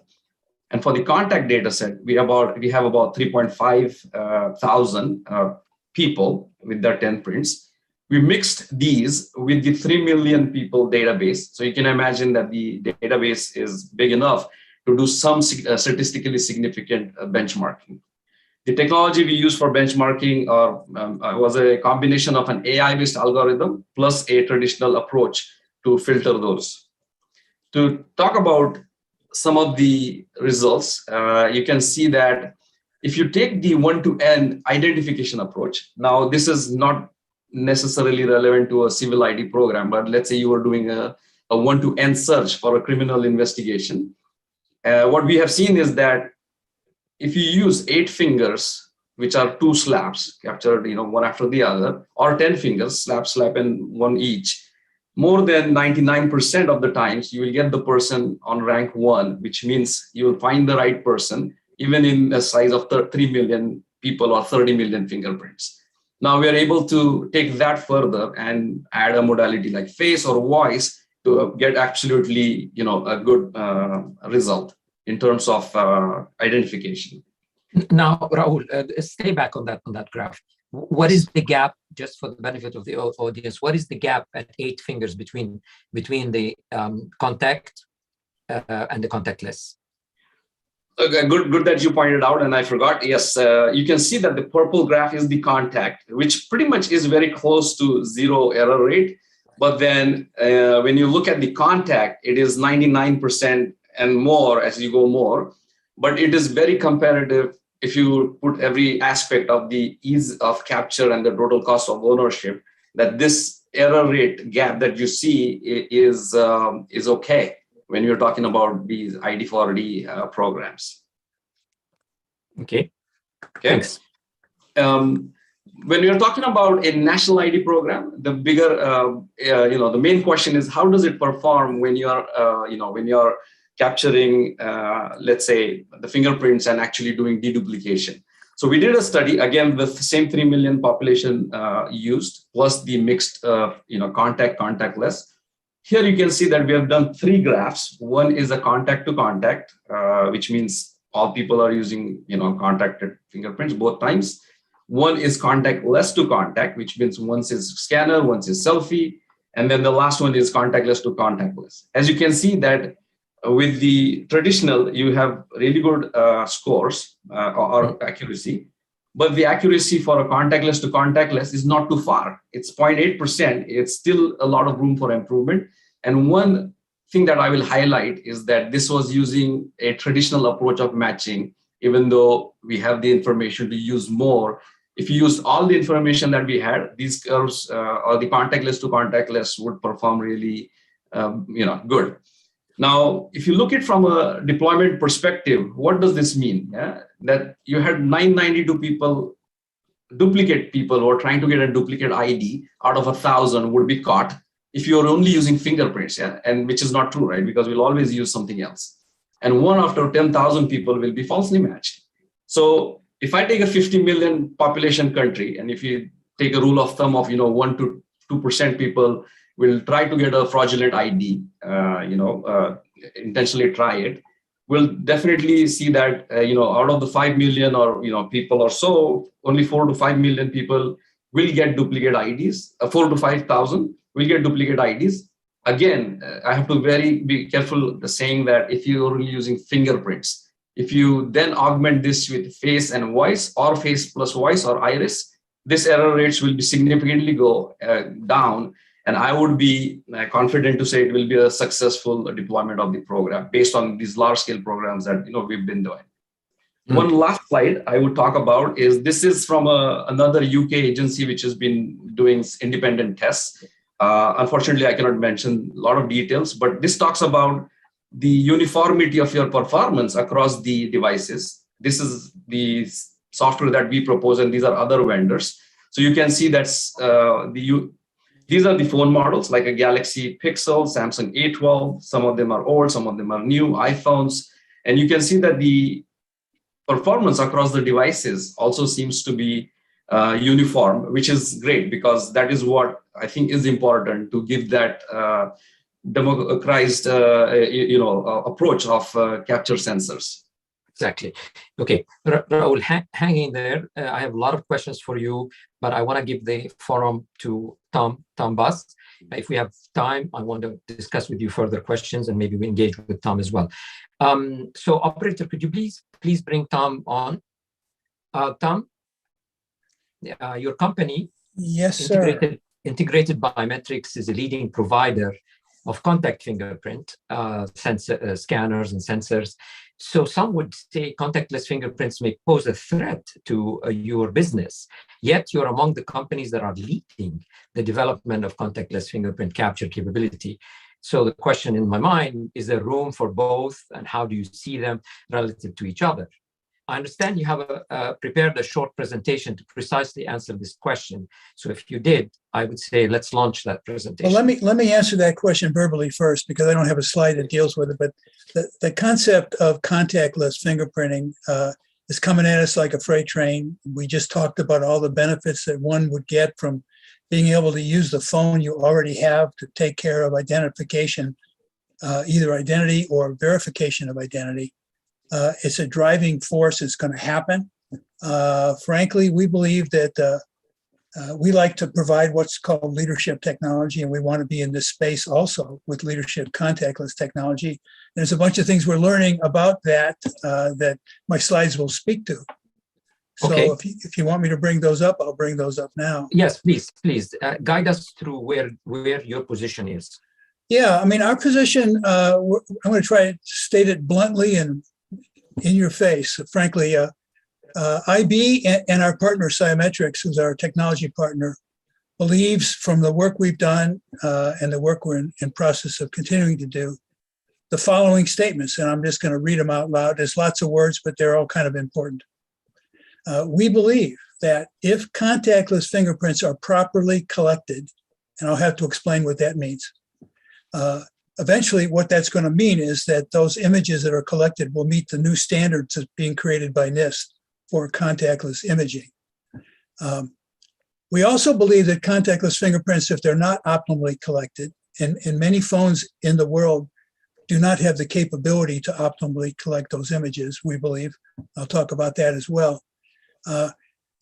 In that situation, your ability with a conventional matcher, a minutia-based matcher, your performance to do one-to-one identification will be degraded quite a bit. And as a one-to-one verification tool, it will be also degraded, but possibly usable. However, in some cases, you'll have to add an orthogonal additional matcher or a hybrid system like Raul was talking about, we believe, to get an acceptable level of accuracy. And finally, we believe that if you have a contactless image not optimally collected as an enrollment and a probe image, you're going to get unacceptable one-to-N searching, and one-to-one identification work will most probably also require a orthogonal additional matching capability added on top of your traditional legacy matching technology. And I'll make a blunt statement to end this one slide. We believe that a contact image collected on a certified scanner will always be of better quality than a contactless image. And I'll give an example of that later. Now, maybe 10 years from now or 20 years from now, that may be not true, but right now, as far as we can see, we believe that's true. We believe that, right now we're all hearing about the fact that NIST, and they'll talk about this shortly, is working on creating the standard for contactless imaging. Contactless fingerprints are, frankly, a new modality that we're going to have to certify and standard around. The standard that's being created, though, is based on the assumption that enrollments are done on a certified device that meet the Appendix F standard today, and that your probe images are collected on a regular phone, optimally collected, and they're matchable in an existing minutia-based backend. Those are the objectives of the standards that are being created today. And again, we'll let NIST talk about that shortly. This is what we believe at IB.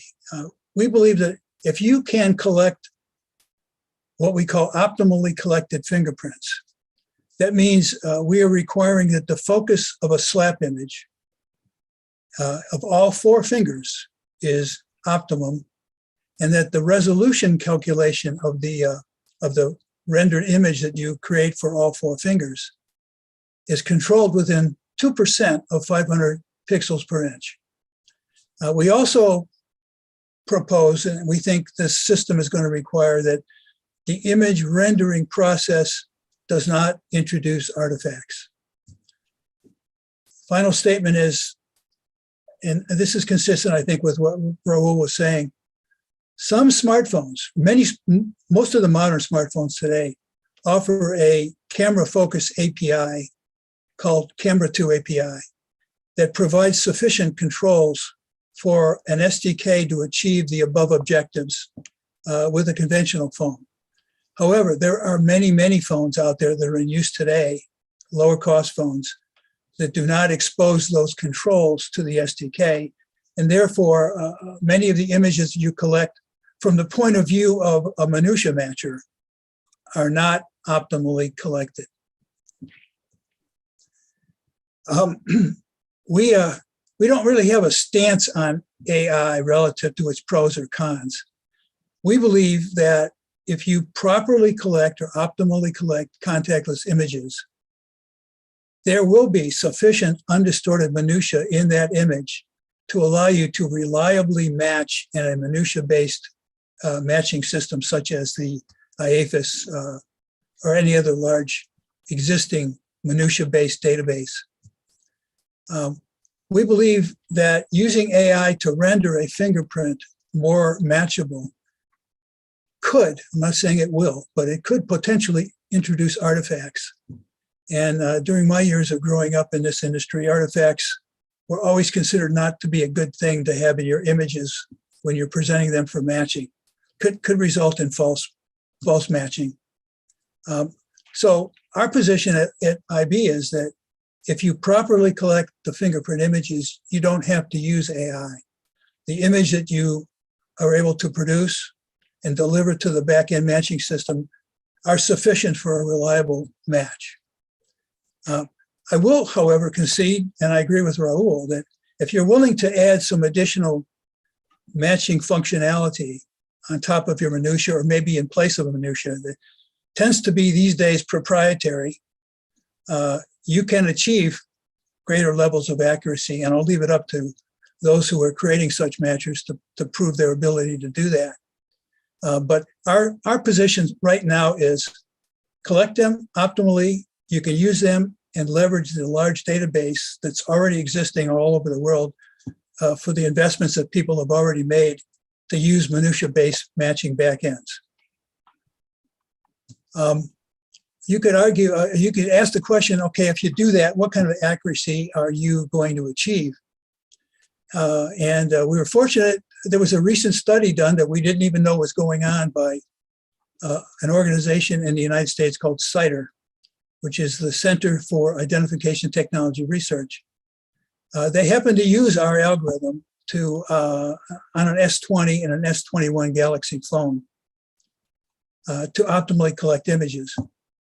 They also used a reference database of 500 different people where they collected Appendix F rolled images of all their fingers as the reference. And then they did an identification, a one-to-N search with those 500 people, and achieved a area under the curve measurement on an ROC curve of 97.68%. Here are the actual curves from the CITER report that we got a hold of, and our SDK was App A, which you can see highlighted here. And this, if you're familiar with an ROC curve, receive operating curve, the closer you can get to a curve that's a vertical line and then a horizontal line across the top, which would be 100%, the more accurate your system is. The green line at the top technically is a Kojak being matched against the Kojak, and it came in at 99%. Our app came in at over 97% in both phones. And there was an alternate vendor, which I will not disclose, that came in quite a bit lower than that in terms of accuracy. Our friends at NIST told us that if you can do better than 95% on an individual finger, then used as a tool for creating a modality for identification, you'll have great results. And I made a comment earlier about the contactless images always being of lower quality than contact images if you're considering for enrollment purposes. But the quality of the images that you get from a contactless image varies very much also by your skin condition. And I show an image here in the upper right corner of a healthy young male who's got very good detail, very good fingers, and most probably would work in any system with any camera. But then you got people like myself. This is my right slap image. And as you age, you get cracks, you get creases, you get folds, you get imperfections in the surface area, you get topography, if you will, on the surface. And that greatly affects the quality of the finger that you collect. This curve shows the actual thing, my right index finger. It's hard to tell, but towards the center, on both sides of the center, there's kind of dents. This is imperfections in my skin. It's kind of stretched out. When I take a contactless image of that finger, I'll see portions of that finger that are distorted. There's not great clear detail for that finger. However, there's a portion of my finger towards the top that I can extract sufficient numbers of real minutia that when matched against the reference contact image, and this is my same finger on a contact certified device, I have great levels of overlap and I can very reliably match that finger to that reference. The point I want to point out, however, is if you look at that reference contact image from an Appendix F scanner on the right, and the second image here, which is the rendered image from my contactless, I don't have to tell you that one level of quality and one level of detail is far more accurate than the other. And this is what you'll see if you have a large population of people that you enroll. Some reasonable percentage of them are going to have fingers more like mine. And I think this was my last slide. The last slide, yeah. Okay. Whoops. Thank you, Tom. Yeah, I mean, I think at the end of the day, while the two of you may disagree on the exact position relative to contactless versus contact, etc., I think both of you, it's fair to say, would agree that you cannot ignore contactless fingerprints as a biometric in where we are going today. Absolutely, it's coming at us, Joseph. It's going to be real. It's going to be real. So, yeah, we just have to agree on the timelines. Is it next 3 years or next 10 years? I'm a little, I would say, aggressive on that. I probably think it's going to be maybe 3 to 5 years that it'll be because we are looking at the development of technologies from both sides, the phone development and the capture and matching. So I see we'll see it sooner. Okay. Actually, I would love to engage. I've got lots and lots of questions for both of you. Unfortunately, I want to give NIST, the forum, the opportunity to tell us where they stand with the certification process, etc. And I think we're going to most probably run out of time. If we don't run out of time for this segment, I'll bring you both back in and we'll have a discussion. But in the meantime, we're anxious to continue this discussion by bringing NIST on. Let me basically say Please answer the off screen some of the questions that are in the chat and the question and answer. We're going to continue our special spotlight with a special spotlight presentation. Once again, NIST is planning on putting an end to the Wild West of fingerprinting by bringing standardization and benchmarking. I think to do so, actually two things need to be done, just so I can set up Shahram's presentation. First, we need a certification of the capture process to assure consistency of print capture across phones and apps used, instead of always hearing, well, it has to be captured correctly or has to be captured to the appropriate level. It needs to be something specific. This is the analog of the famous FBI Appendix F certification that many of you know about, that's used to ensure that fingerprint scanners meet a minimum technical image quality requirement. So we need something like Appendix F for contactless fingerprint capture process. The second is going to be the algorithm accuracy benchmarks for matching contactless to contact and contactless to contactless prints. In my opinion, this will be an ongoing activity, as the testing of the algorithms is not a one-shot thing. You've seen it since 1996 with Face. It should be an ongoing activity. It's an ongoing program to test algorithms as they develop, especially as AI starts to get involved and add a new dimension of complexity and a new dimension of accuracy. Both elements are critical, but it would make sense that certification comes first. Today, we have with us the lead from NIST who's working on certification, but he will also give us perhaps an update on the roadmap, what he thinks on the roadmap for algorithm benchmarking. Please welcome Shahram Orandi from NIST. Shahram, the forum is yours. Joseph, thank you so much for that introduction. It's good to be here. Good morning or good afternoon, depending on what time zone you're in. My name is Shahram Orandi, and I work at the National Institute of Standards and Technology here in the United States. And I'm here to talk about NIST's work in contactless fingerprint capture certification. But before I talk about that work specifically, I'd like to give you a little bit of a background on how we even got here, because I think we spend a lot of time talking about contactless, but we really don't know what gave birth to this technology. Up to about 2004 in the US, the gold standard for fingerprint capture was something called a rolled fingerprint, where you capture the finger by placing it on its side and then rolling it all the way to the other side. This as opposed to a plain impression, which you just press down on the finger and capture just a pad. So what this does is it actually gives you quite a bit more biometric information on the sides of the finger, which is important for forensic applications. So that's the good part. The bad part is when you are capturing rolled prints, that capture process is very slow. It can take a long time. And you have to capture each fingerprint individually.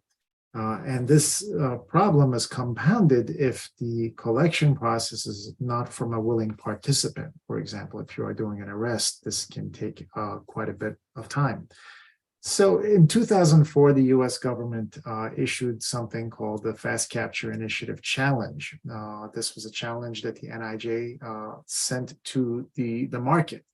And the challenge was, can anybody out there, any company out there, come up with new technology that can capture the full set of prints, a rolled equivalent, in 15 seconds or less? And this was a very, very aggressive goal. However, that being said, companies started releasing prototypes of this technology.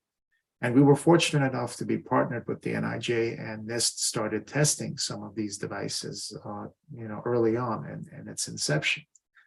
And one of the first things we noticed is there was a side effect to this challenge. That side effect for meeting the 15-second mark was that almost all those devices were contactless. I say almost all. There was one exception. There was a device that actually met that was contact-based, but that device didn't survive very long because of other challenges, technological challenges. So any device that could meet that 15-second aggressive timeline happened to be contactless.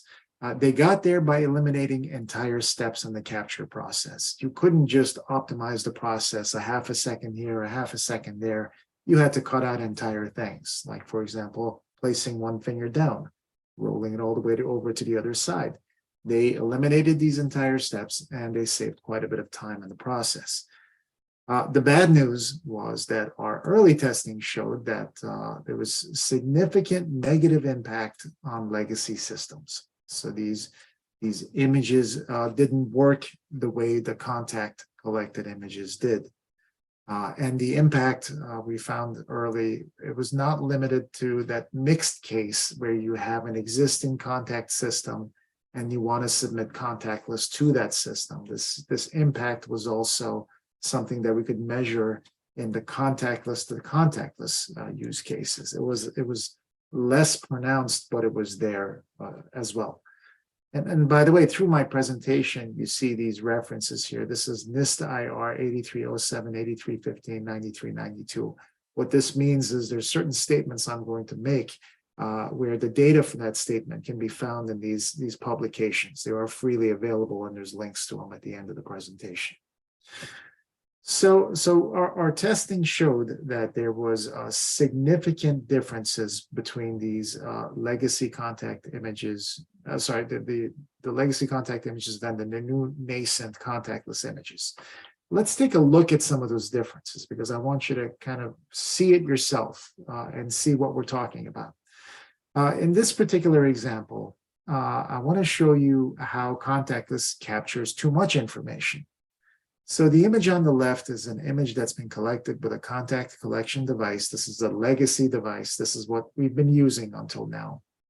And the finger has a crease on it. That crease under normal conditions will not be imaged because it will not come into contact with the collection medium. So it shows up as a light trench on the friction-rich surface. Contactless devices, on the other hand, since they utilize a photographic process, they are taking essentially that selfie of a finger, that picture of a finger, do image just fine into the crease. So what happens is if you were to take this image, the legacy image, and run it through a minutia detector, chances are these ridge endings would be identified as such. Now that same person captured with a contactless device, if you submit that fingerprint into that same system, these ridge endings are not present here. It may actually treat these as continuous ridges. And that is an example of how we have too much information. Another problem these devices have is, as in the case of face, if you have errant noise, light noise coming in, specular reflection, that can cause unpredictable things to happen. In this example here, again, same person, approximately the same region on the finger. There was specular reflection on the finger, and the scanner pretty much went blind in a section of that finger. I haven't pictured the rest of it, but there's a nice area where the scanner just could not image, the contactless scanner, which again was collected fine with a contact collection image. Another thing we're seeing is contrast inversion. Again, this is how light can play tricks on you. If you eliminate the finger in a way that's not correct, you can actually create an inversion of the ridge, the peaks and valleys.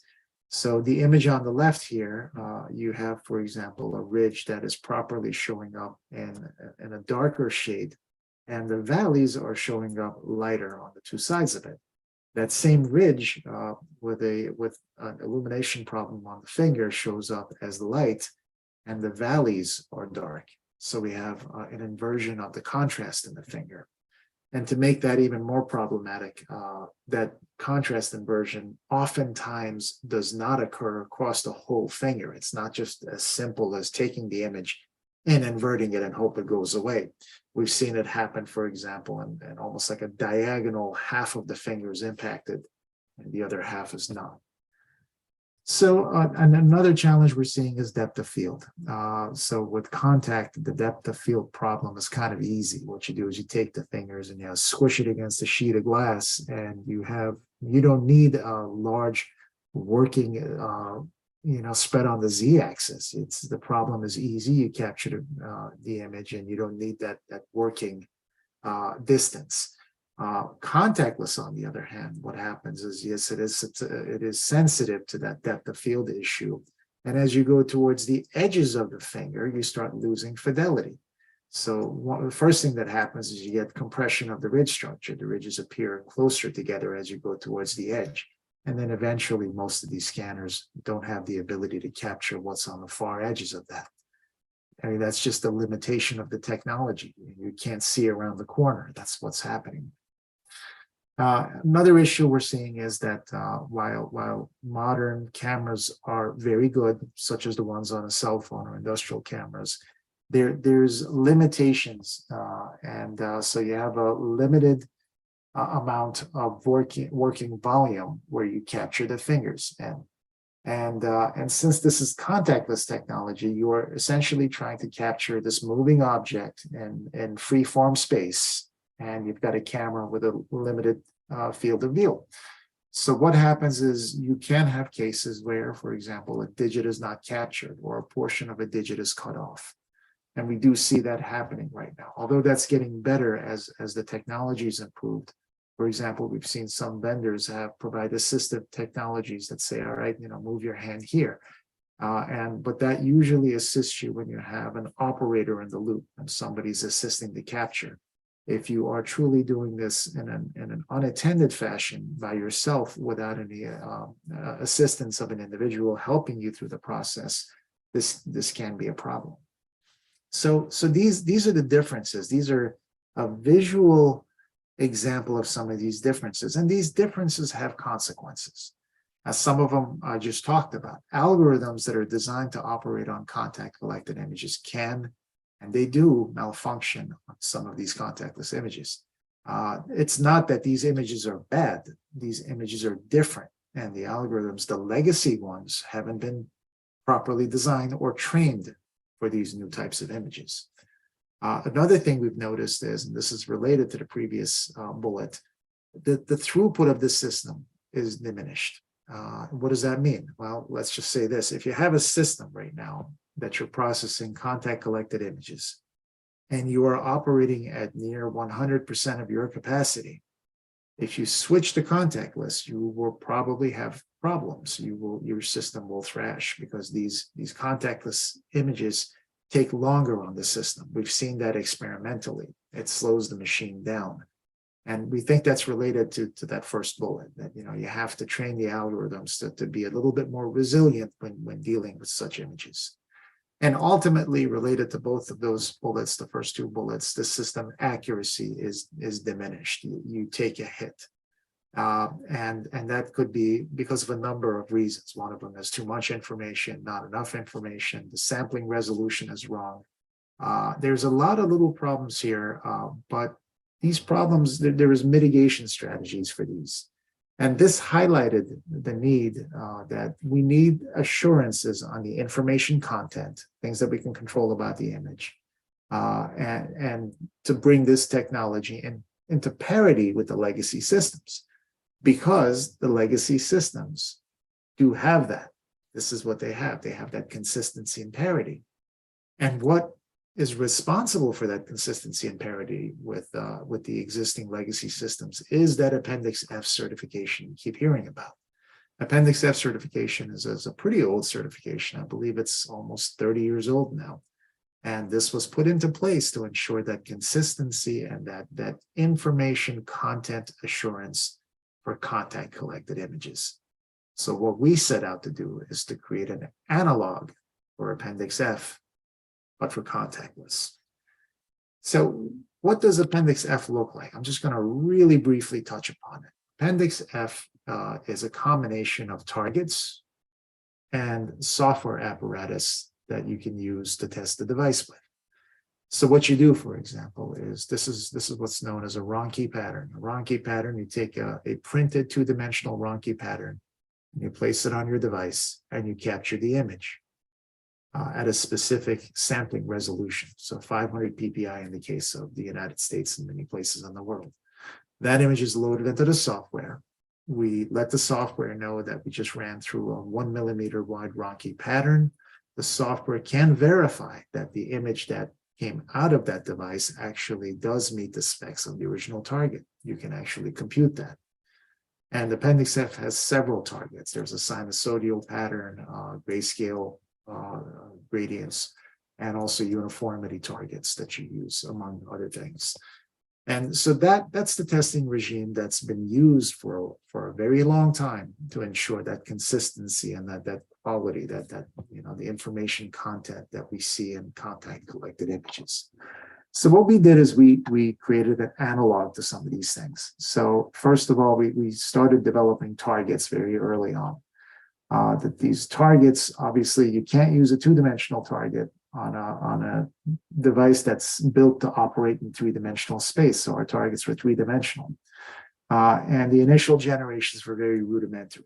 For example, this one, they were just an anodized aluminum cylinder with things that are carved into it. So what you see, this writing here, it's not printed on, it's actually carved on.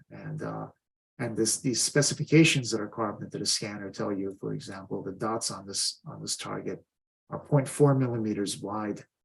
They are 0.2 millimeters spaced apart from each other and 0.07 millimeters deep. This target here, for example, is used to test the Nyquist frequency of a contactless device operating in 3D. So this is a pattern that's carved into a curved surface. And if the device can discern transitions between light and dark here, that device can do 500 PPI, and that's what that's for. So our targets rapidly evolved, and the most advanced target we have right now is this one here, which actually contains a three-dimensional printed bone. The material that was used for the bone is actually similar to human bone. I believe it's calcium hexapatite with functioning ligaments. And there is a fingerprint impression that is on the surface of that fake finger. And this can be used to test these devices. And so that's what the purpose of this is.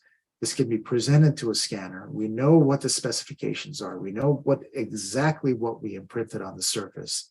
And you can present this to a contactless device, let it generate what it thinks it's seeing, and then we can take that image and compare it to the original specs to see, is there fidelity? What is the level of fidelity between the two? And obviously, the closer it is to the spec, the better your device is. The further it is, the worse it is. And there's a certain point where you say, okay, we've lost too much information, where the information is not what I expect, and the device can't pass. So we talked about the targets. What about the software side of it? Well, for software, we've developed something called the NIST Fingerprint Registration and Comparison Tool, or NFRACT in short. For those folks who are developers, NFRACT is similar to what's called diff. So if you're a developer, you can actually load two pieces of code, and diff will tell you what the differences are.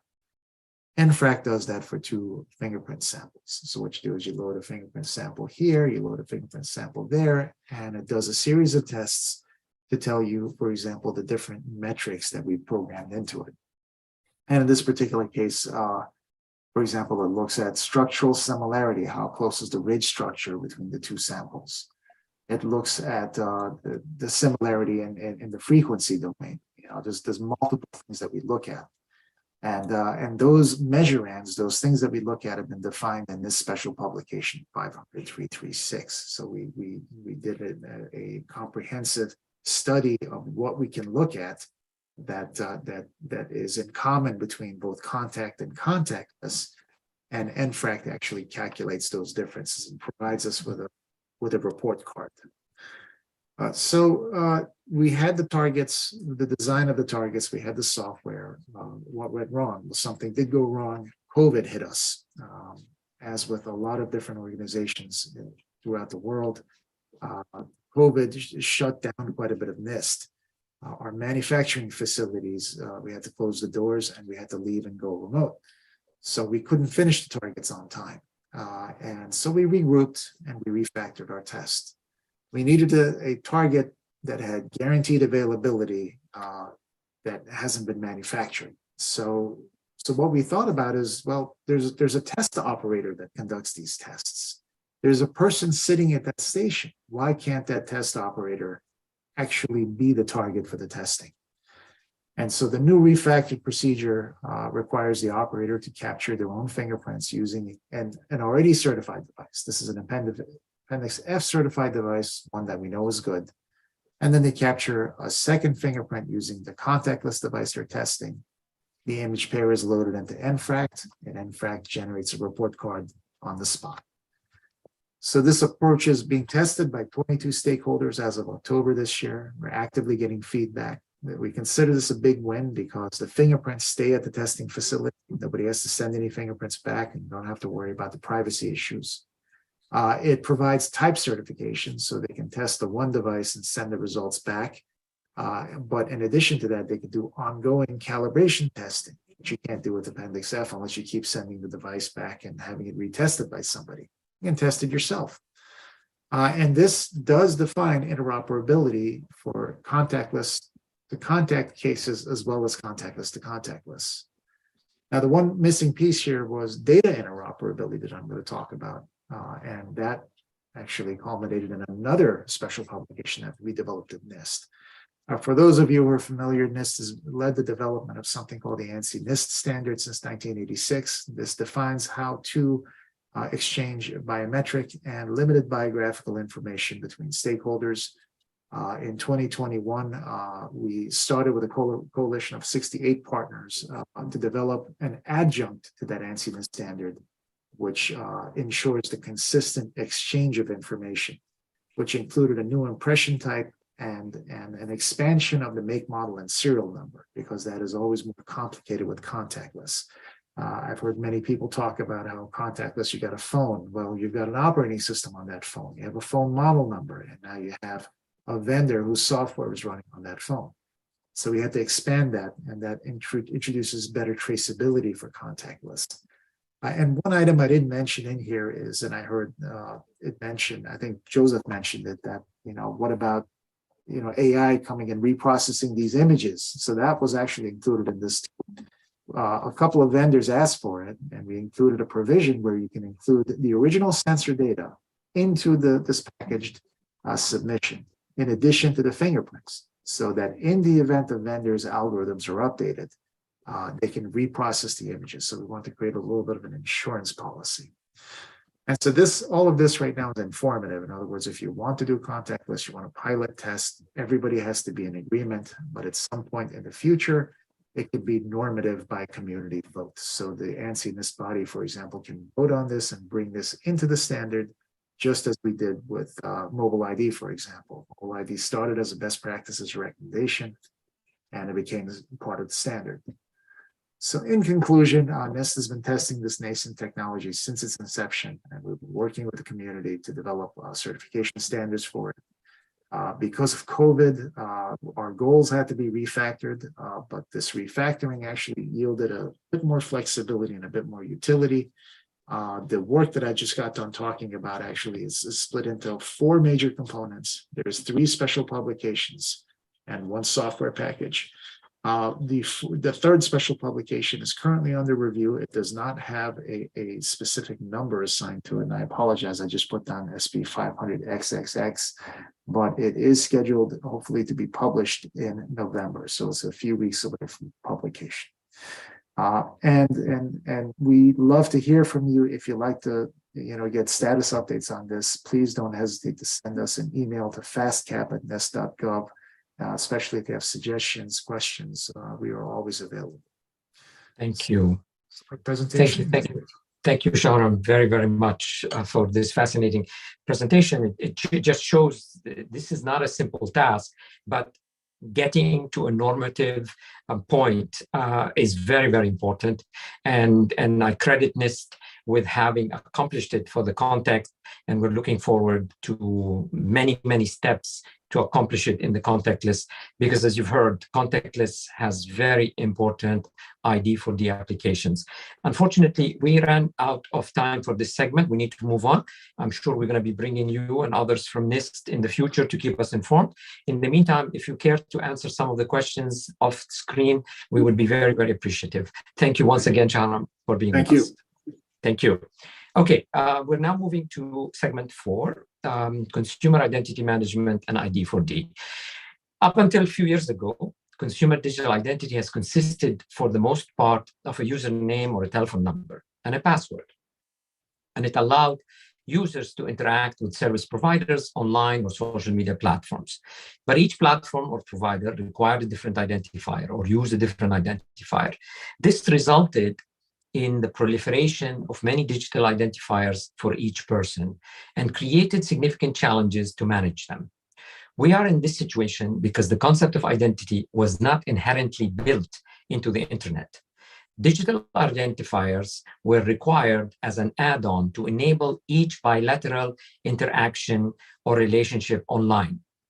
With the advent of biometrics on mobile devices and the acceptance of standards such as FIDO, new paradigms emerged that gave more control to users and simplified the management of those identifiers, but did not solve the fundamental problems of digital identity. The password still lives on, along with all its problems and deficiencies. This is happening at the same time government interest in digital identity is on the rise for enabling public service delivery. And it begs the question, can the same digital identity framework or platform be leveraged to respond to private as well as public sector identification needs? In fact, the requirements from both sectors are more or less the same.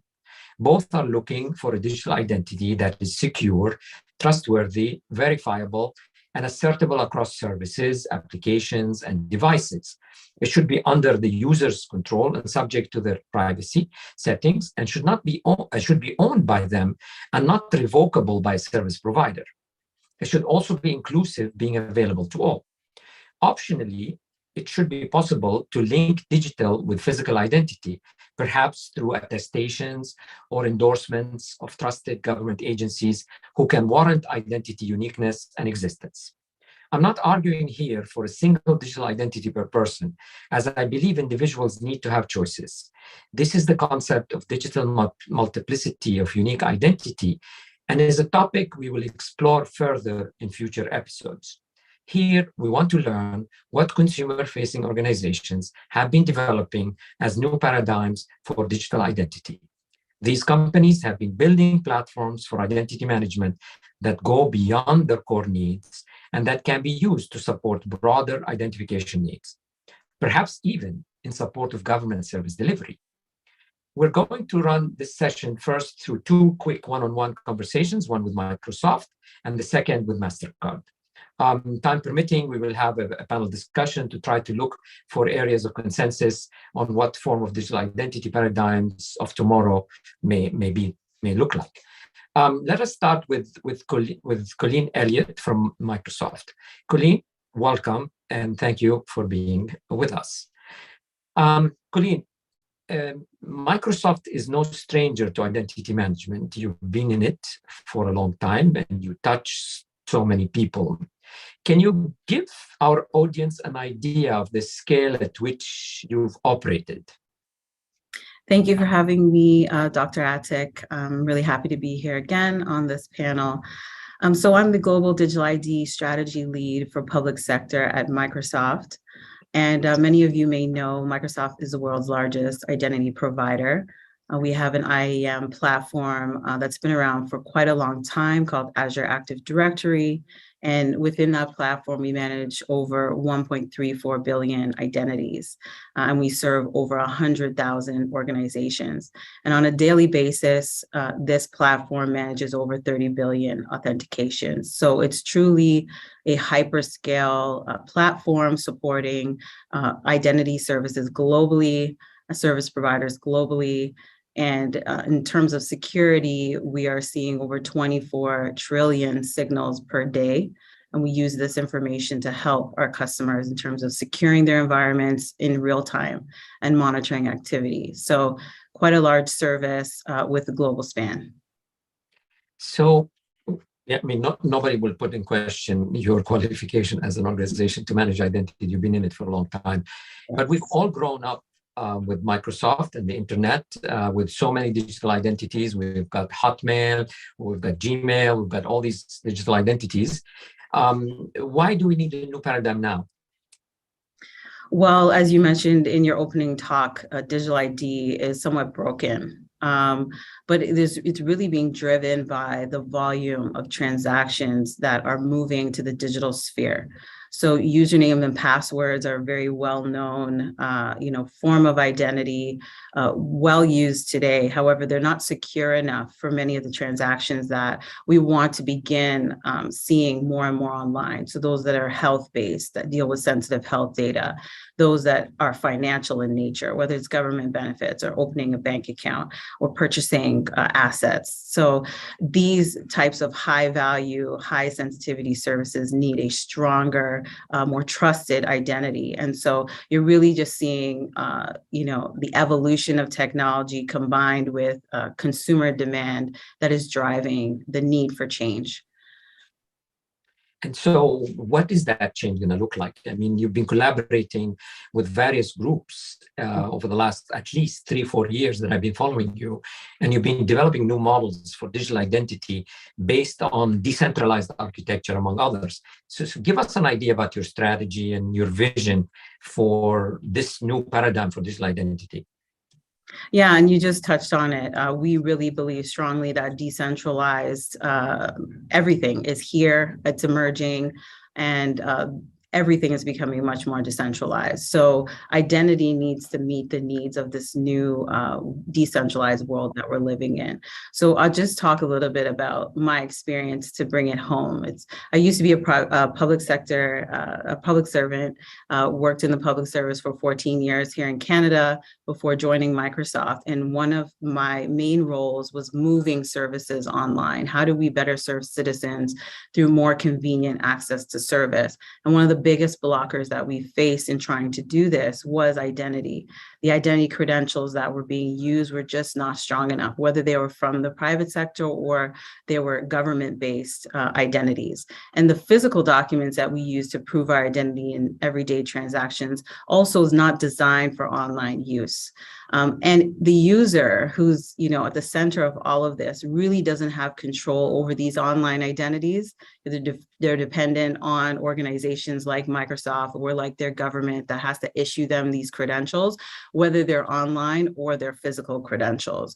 So how do we put the control back in the hands of the user? And this is really where decentralized ID comes in. So it's a new emerging model of identity that really puts the user at the center and empowers them by giving them their verified data in their hands that they can share and use in online or offline contexts in their complete control. So we really believe in this vision, especially as Web3, cryptocurrencies, online services. This is the new frontier that is before us. So we're really encouraging governments to start to think about how they modernize their identity systems to move towards this future that is inevitable. And COVID just gave us a glimpse of that.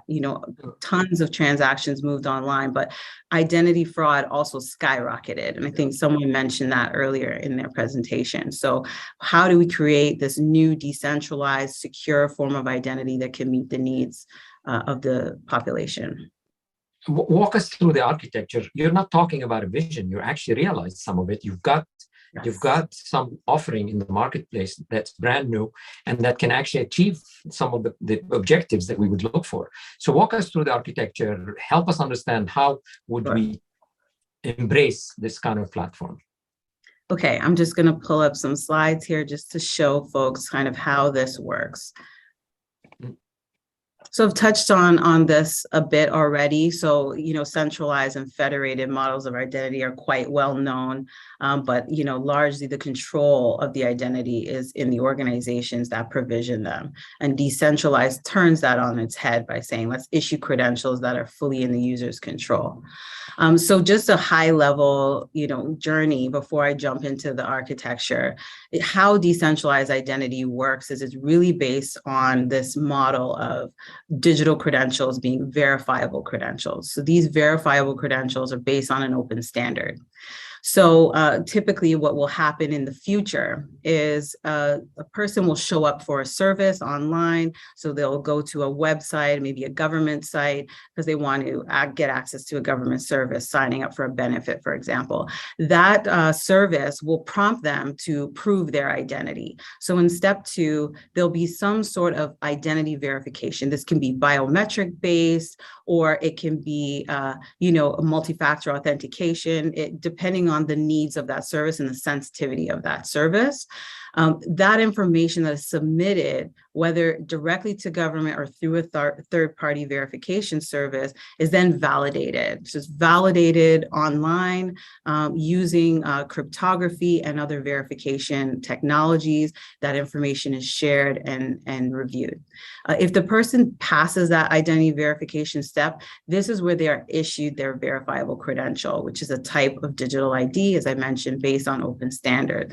This digital credential will sit in a wallet. So a wallet app that lives on the user's device or is a cloud-based wallet.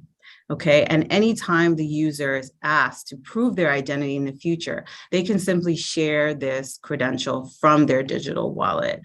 Okay, so now they will continue on in the service. So they've now presented this credential, but the nice thing is this credential is reusable beyond this service. So today we usually get a credential and it's only usable for that service. The nice thing here is because this credential is based on open standards, it can be used at any service provider that accepts verifiable credentials. So that's sort of a high level journey of how it will work. So what's underneath all of that? What's under the covers?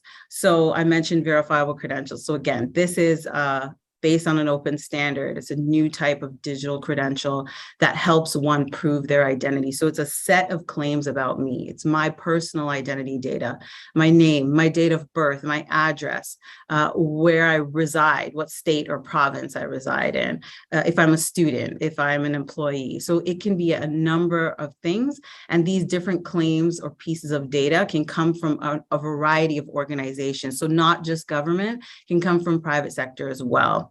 In addition to that, I mentioned the user is storing that claim. So the user in the center there is storing that claim on their mobile device. So it's in a secure container, secure app called a digital wallet.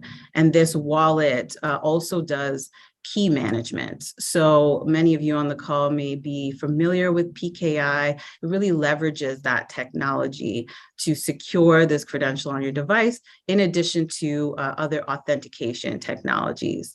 So you would be opening up this wallet, seeing your verified data there and being able to communicate with service providers, sharing your data, seeing where your data has been shared, revoking access, things like that. So the wallet is really the crux of this model.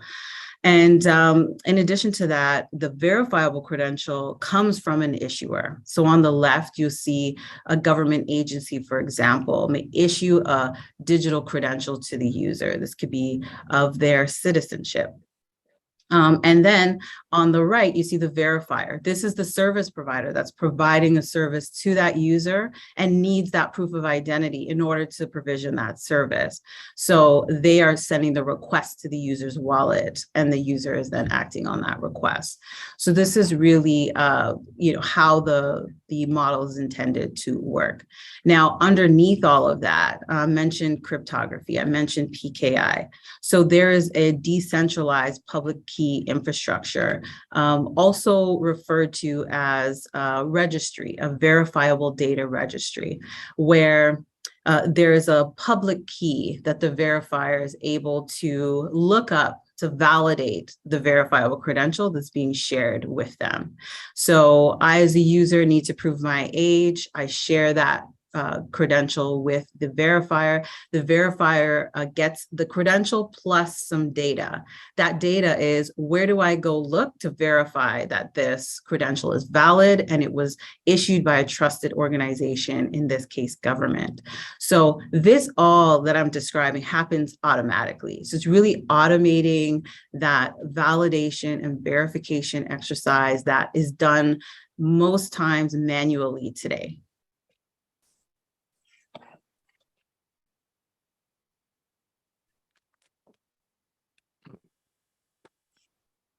So we have a video that I'm going to show that will help to demonstrate an example of how this will work with a customer that we have in Flanders region in Belgium, who has actually implemented this, using decentralized ID, using verifiable credentials. And the use case that they focused on was business registration. So they're going to talk a little bit about their story, and then I'll come back and break down what happened.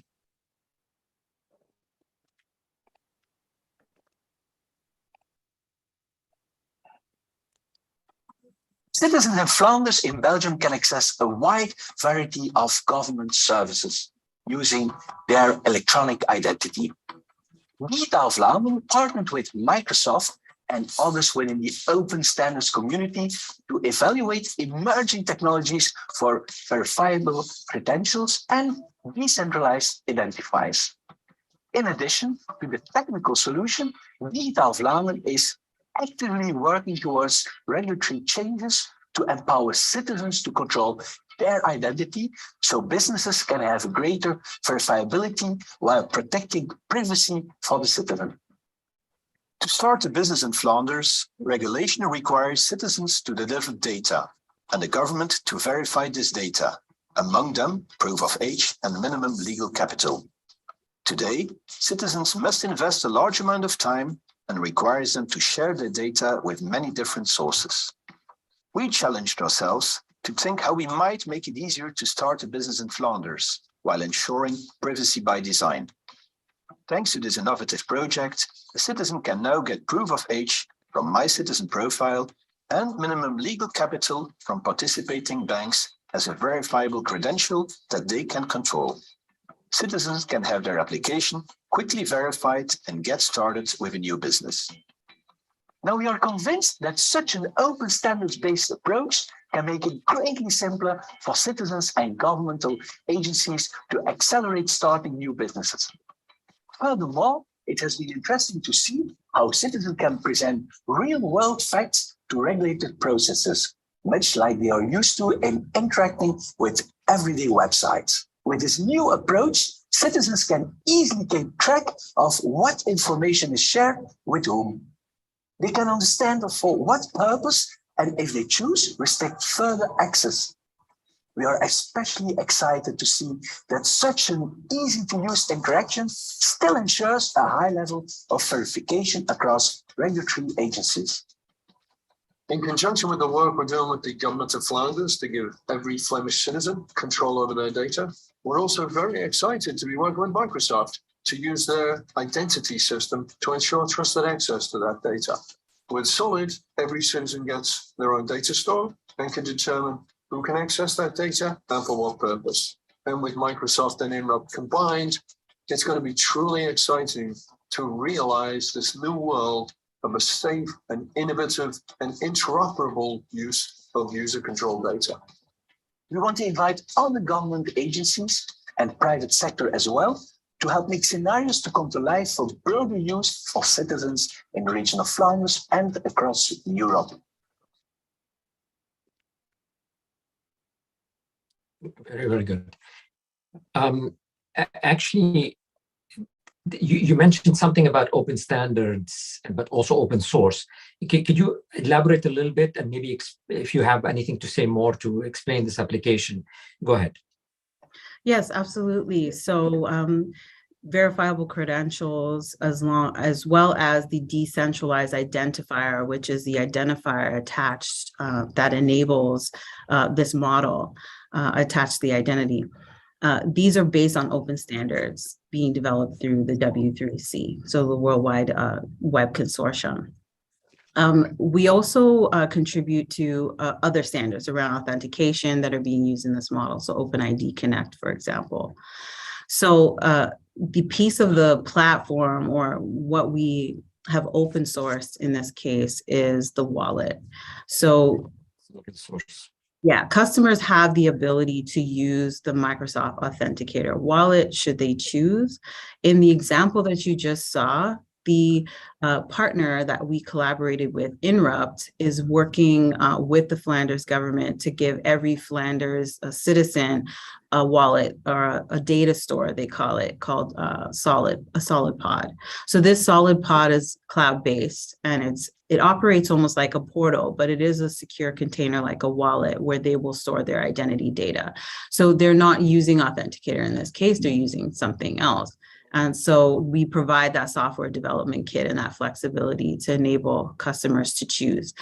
But we chose the W3C verifiable credentials as the basis for this service because of its decentralized nature. So any credential that's issued through this service will be able to be consumed no matter if it's public, private, service, across sectors, across borders. It will truly operate on a global scale.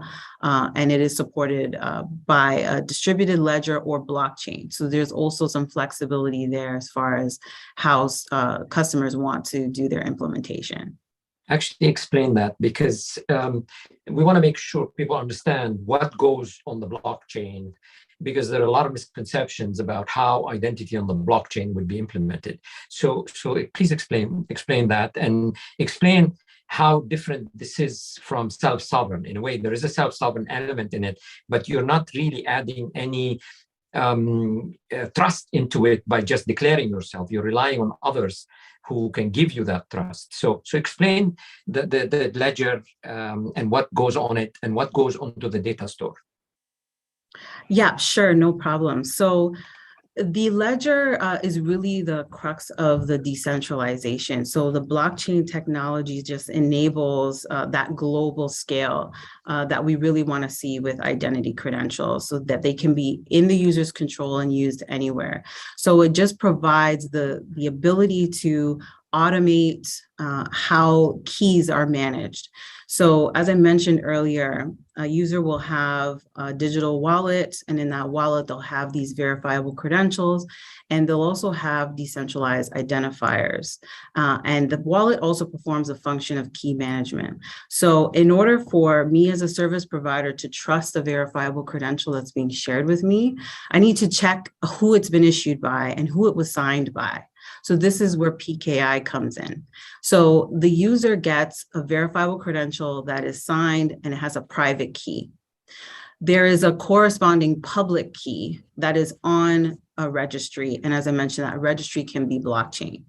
So the verifier who is wanting to verify my identity to give me access to a service, as I said before, they will go check that credential that I've shared with them to see who signed it. So they'll check the public key, and they will check, do we trust this organization? Do we trust this government based on, what we know about them? So in today's world, there are certificate of authorities that perform this function of key management. So we're dependent on these certificate authorities, and there's less than 4,000 of them around the world.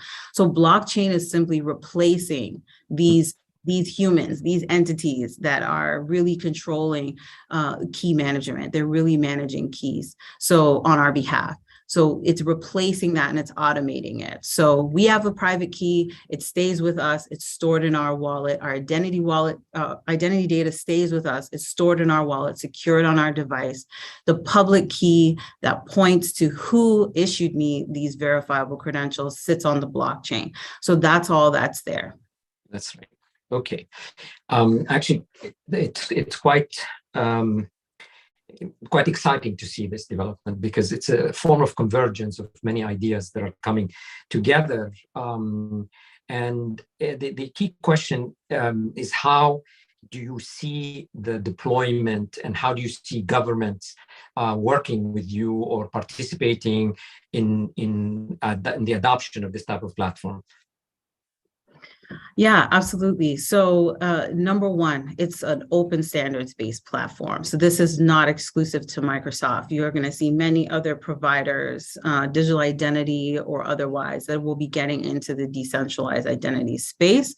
We just happen to have our implementation ready, and we've been one of the biggest proponents of moving towards decentralized ID. So you asked a question earlier that I want to quickly touch on as well. What is self-sovereign identity versus decentralized ID? Well, they're largely the same thing. Self-sovereign just means that I can assert my identity on behalf of myself. That identity can be verified or attested to by a third party like government, or someone can just trust that I am saying I'm Colleen Elliott. So self-sovereign means just I have control over my identity, where it's used and how I present it. And the decentralized model enables this to happen. So our platform, go ahead.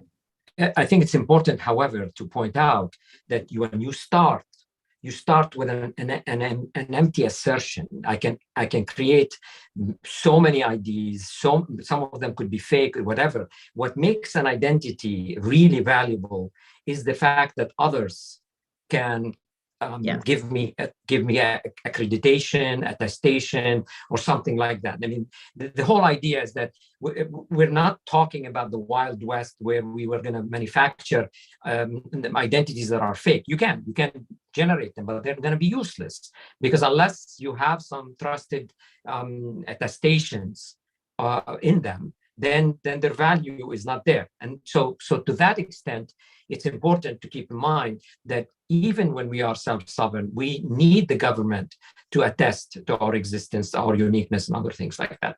Yes, yes. It absolutely depends on the use case. So if I'm on social media and I want to show up and say that my name is Andrea, I'm asserting that I'm Andrea. No one has validated that. No one has verified that information. With a legal identity, it's very different. I can't attest that I am Andrea. The government or trusted third party that has an authoritative source of information about me has to validate that. So this is what this platform is able to do, and this is what we are enabling our customers to do. So I'm showing a slide here of our platform, which includes the ability to issue verifiable credentials. It also has the app and APIs to enable organizations, service providers to verify these verifiable credentials. It includes the wallet, as I mentioned, which is open source. You can use ours or build your own. And it includes also the admin center. So if you're currently using Microsoft Azure Active Directory, this is available for free at this time. You can go in there, pilot it, play with it, get advice on how to begin incorporating the right components in your system to move towards this future. Colleen, unfortunately, we are over time. This is a fascinating discussion. We look forward to continuing to have you and others from Microsoft. In fact, it's lovely to welcome Microsoft to our community, the global identity community, which in the past had been limited to more of public sector facing entities. Now we're seeing a convergence of both. You are in the center with us. Thank you for being here. My apologies that we have to cut you off because we ran out of time. But I'm sure we'll have you again in the future, and we look forward to that. Thank you. Thank you, Colleen. Operator, we're going to continue now with Andrew from Mastercard. Andrew Koutsoudis, excuse me. Andrew, Mastercard as well has been developing a platform for identity management branded as Community Pass. It's actually based on a completely different approach than what we've just heard, in a different strategy, and is explicitly sort of targeting inclusion and ID4D. It's not targeting necessarily the commercial sector, the enterprise sector. We would love to learn much more about it. I understand you have also a video clip and you've prepared some material to guide us through this. Please, the forum is yours. Absolutely. Thanks. Thank you, Dr. Atick, and thank you for letting us be here. I'm happy if we play the video first, and then I'd be happy to give you an introduction to Community Pass, which is our platform. Isaac is a smallholder farmer in Uganda. He wants to do his best for his family by increasing the income from his crops. Then he can pay for his children's education and support his village. Isaac would like to know how he can respond to unforeseen expenses or emergencies. But today, Isaac is invisible to service providers who want to reach him. He may be eligible for government benefits, but has no easy way of accessing them. His local bank is unwilling to lend Isaac money or to invest in his business Because there is no digital record of him, and Isaac has little control over how much he is paid for his crops and when. But there is a solution. Community Pass, powered by Mastercard. Isaac's farmer group is part of the Community Pass ecosystem, and they enroll him. He consents to add his relevant information into a secure application and register his biometrics. He then receives a Community Pass card. The farmer group agent explains to Isaac that his biometric information is secure. This information is not stored anywhere, and each time he uses his Community Pass card to access any service, he will be asked for his biometrics so that no one else can pretend to be him. Isaac is relieved to know that he doesn't need a mobile phone to use Community Pass, as his family shares the same phone, which often runs out of battery or data. With Community Pass, Isaac is now visible and accessible to any service provider that Isaac consents to. With Isaac's approval, relevant elements of his Community Pass profile are shared with his local bank. Using this data, the bank decides to lend Isaac money. This will help Isaac buy the quality seed and fertilizer he needs at the start of the growing season when cash is normally at a low.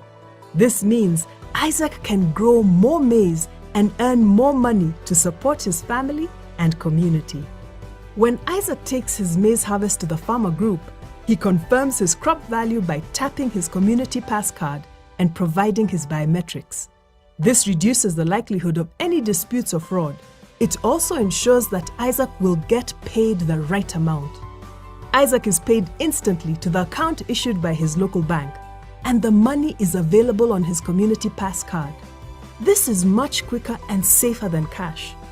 Now, at any merchant participating in Community Pass, Isaac can tap his card and biometrically verify himself to withdraw his money, buy goods, and pay his children's school fees.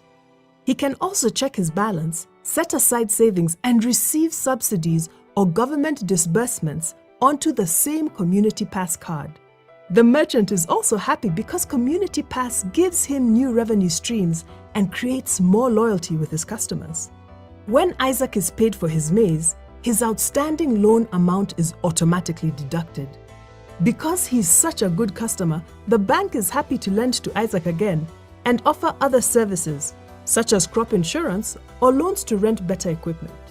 Community Pass enables public or private organizations to know Isaac through his new digital identity, to reach Isaac through his Community Pass card and the Community Pass points of interaction, and to verify him through the Community Pass biometric solution. This shared infrastructure significantly reduces the costs of providing Isaac and other marginalized individuals secure, offline, life-enhancing services. And organizations can do this with confidence, knowing that the platform offers world-class privacy and security standards, enabling the responsible use of data insights. That's Community Pass, powered by Mastercard.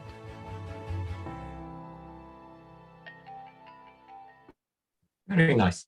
Talk to us a little bit about behind the scenes, how this fits and how Mastercard drives this towards a certain vision and objective. Absolutely, absolutely. And thank you for playing that. It did a much better job of explaining the platform than I'm sure I can. But at Mastercard, we really believe that digital inclusion is necessary to put more people on a path to financial prosperity. It really is part of our vision. Our team specifically has a focus on hard-to-reach and marginalized communities.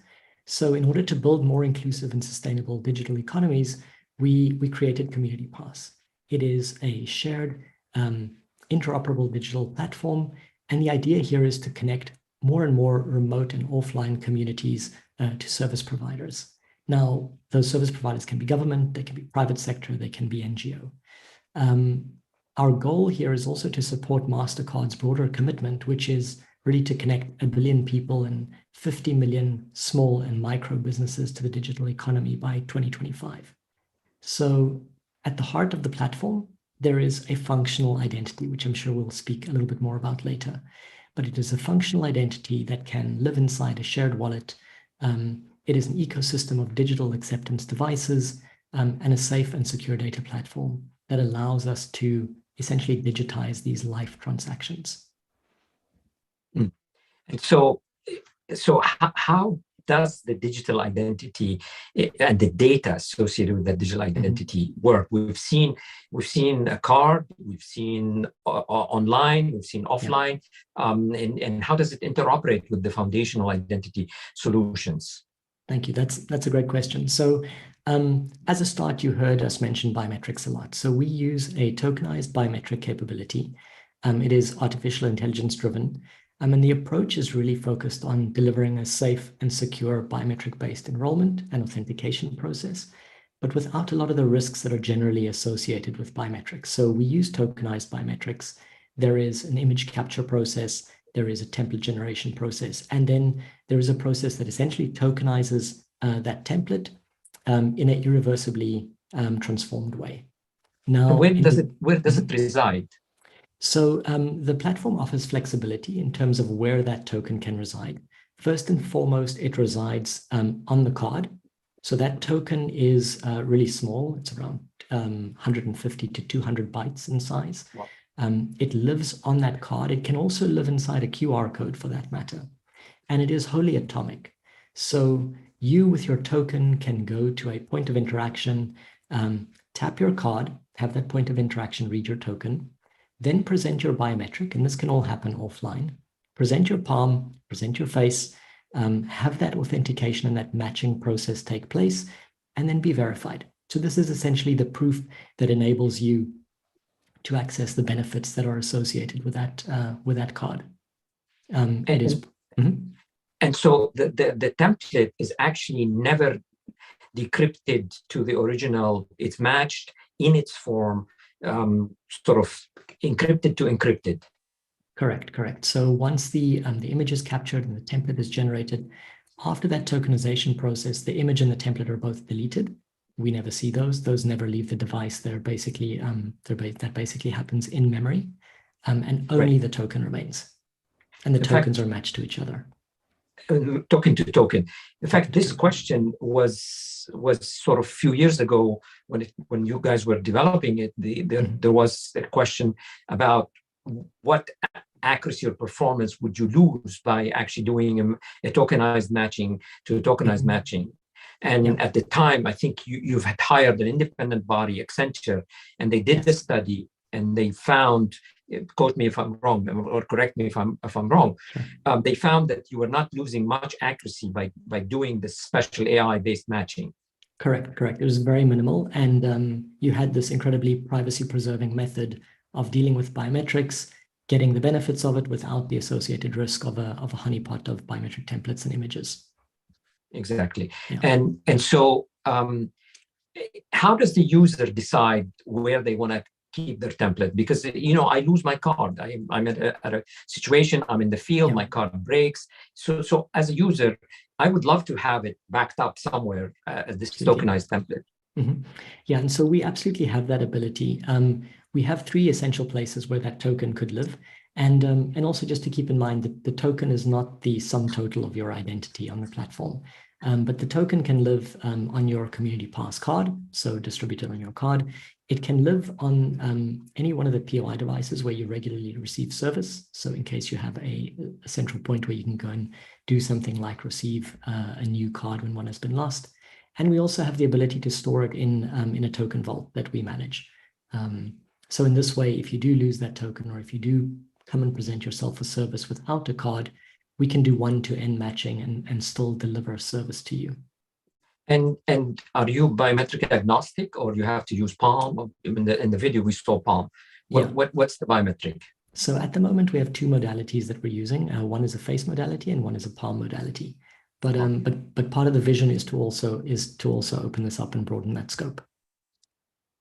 Okay, so you might be multi-biometric, and the architecture would support that.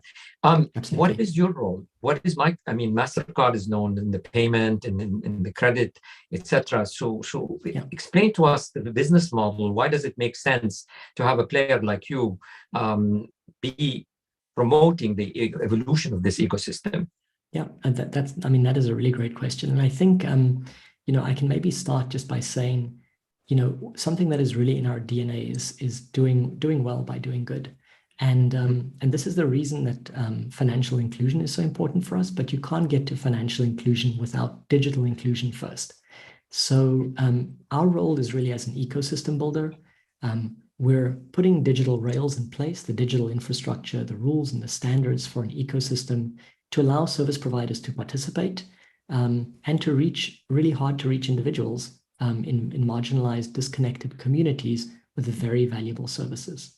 So we issue a reusable identity, and this individual can utilize that identity at any one of the service providers in the network, whether it be something that is related to healthcare or agriculture, or payments for that matter. But you could revoke that identity. I mean, somebody will get that identity, they're still beholden to you in the sense that you cancel their account, they're gone. Is that the case? So from the perspective of data ownership, the data is owned by the individual. So we don't see ourselves as the owners of that data. We are the controller of the data, but we do that on behalf of the individual. But is it portable? That means I can go with it anywhere I want. Unlike self-sovereign, for example, self-sovereign once created, you can't destroy it. It's there. This, if one day Mastercard is no longer in business, what happens to that whole infrastructure? Yeah. So I mean, as a I think as a rule in the broader company, the data is always yours, and you have the ability to access and remove that data and take it away with you. So we've certainly enabled that as a capability. So you can take your credential with you. Actually, talk to us about some applications. I hear variants like the Farm Pass, the Wellness Pass, and the Aid Pass. I mean, there's a whole slew of them. They're all the same. They're all the same. So there are really two streams of thought here. One is we offer the infrastructure as a capability, as a platform. So any service provider who is an expert in the space of digital agriculture or healthcare can utilize our rails. At the same time, we've built our own solutions in the process of learning and in the process of delivering value to last mile customers. So an example I might call up here is one with the Ministry of Health in Ethiopia. They are looking to digitize a patient health record to improve delivery and continuity of care. And they're looking for a way to distribute that health record. So take your entire credential, put it onto a card. The patient is now holding his full health record, and wherever he goes, he can receive a continuity of care, regardless of the barriers that are shared or that the barriers that are created between different siloed systems. So interoperability is incredibly important for us. And so we help the ministry achieve that by making sure that that data can be ported across different solutions that they might have. In this scenario, it is really focused on COVID credentials, and also the biometric is used as a means to prove verifiably delivered vaccinations. And is there in the platform the ability to link your sort of digital identity or your community pass to an attestation that the government have of you, or this is just an identity that you present yourself and you have to prove yourself without linkage to any national population register or any other? How do I become a real person using digital identity? Yeah. I mean, that again is a very fantastic question. And I think it is something that we've been working towards. I often see solutions like MOSIP doing incredibly great work in offering this very robust foundational identity. But of course, enrolling someone in MOSIP and setting up hundreds of thousands of enrollment centers comes at a very high cost. Our digital identity is something that is certainly designed to work in remote communities and to be lower cost. So it operates on an Android terminal. And what we're working towards is the ability to create a persistent link between what digital public infrastructure essentially offers, this incredibly valuable deduplicated digital identity, and expand the value of that into a functional identity that can be used more easily in a much broader set of use cases. I understand there's about already 1 million users of the Community Pass. Could you talk a little bit about where they're coming from and what are the applications? Yeah, absolutely. So as I said, it's a broad range of services that we ourselves offer and that the platform supports. Our team initially started with a focus on Africa, but we've expanded to India. We're operating in Haiti as well, and a number of countries in Africa. And I think we're close to 1.5 million users at the moment. Okay. And will I, as a consumer that joins the Community Pass, have to pay like a transaction fee or joining fee? How does the business model work?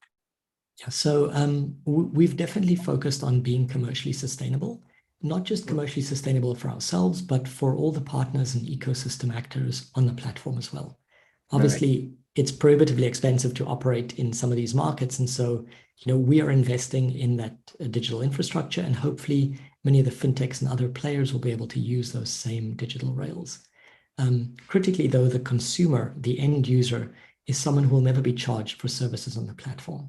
So the value model is really driven by the actors who are willing to pay for that digitization, service providers operating on the platform. And maybe as an example, in an agriculture use case, where we've built this digital agriculture marketplace to connect smallholder farmers with buyers, an agricultural buyer wants to access produce. He wants to access produce forecasts to ensure a steady supply. The buyer is willing to pay for that digitization because of the value that it provides. So the buyer is essentially funding that transaction. The farmer is certainly not charged for when they sell their goods in that digital marketplace. And presumably there is a return on investment because you're cutting down on fraud, you're streamlining the process, you're making it faster, which is the way identity systems should be funded through return on investment. One last question. Sorry, did you want to finish before I give you the last question? Yeah, I was going to say, just in terms of the agriculture side, I mean, our vision there is farmers getting paid more faster. So absolutely. Yeah, exactly.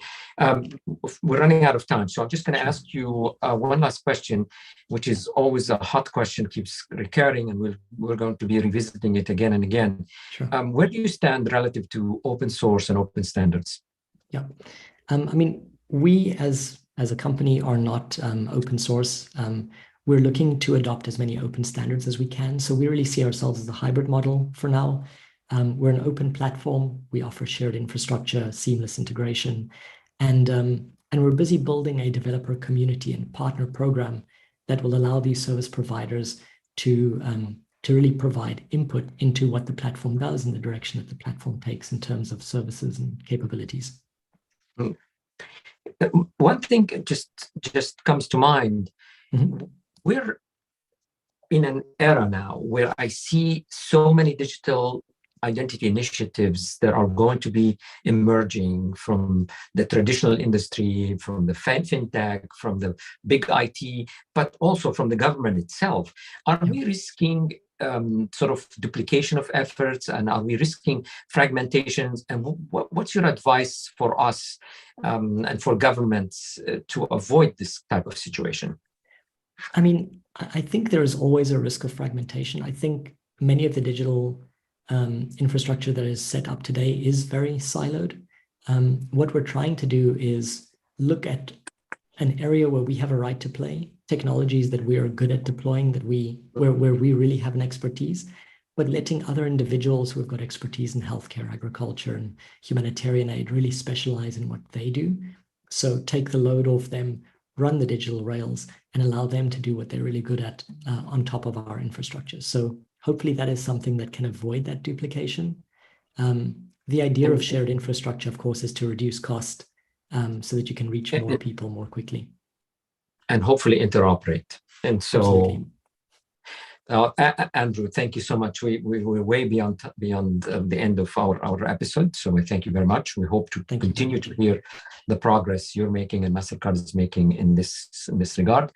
So just I'll say a few words to close this episode. The operator, basically to the audience, I'll say today's episode was about disruption, about creating new paradigms and new things that could change the game of ID4D. We brought to you face recognition it's making huge strides. You know that in the next 3 years, you're going to see programs entirely built on this capability. And this is going to be an enabler.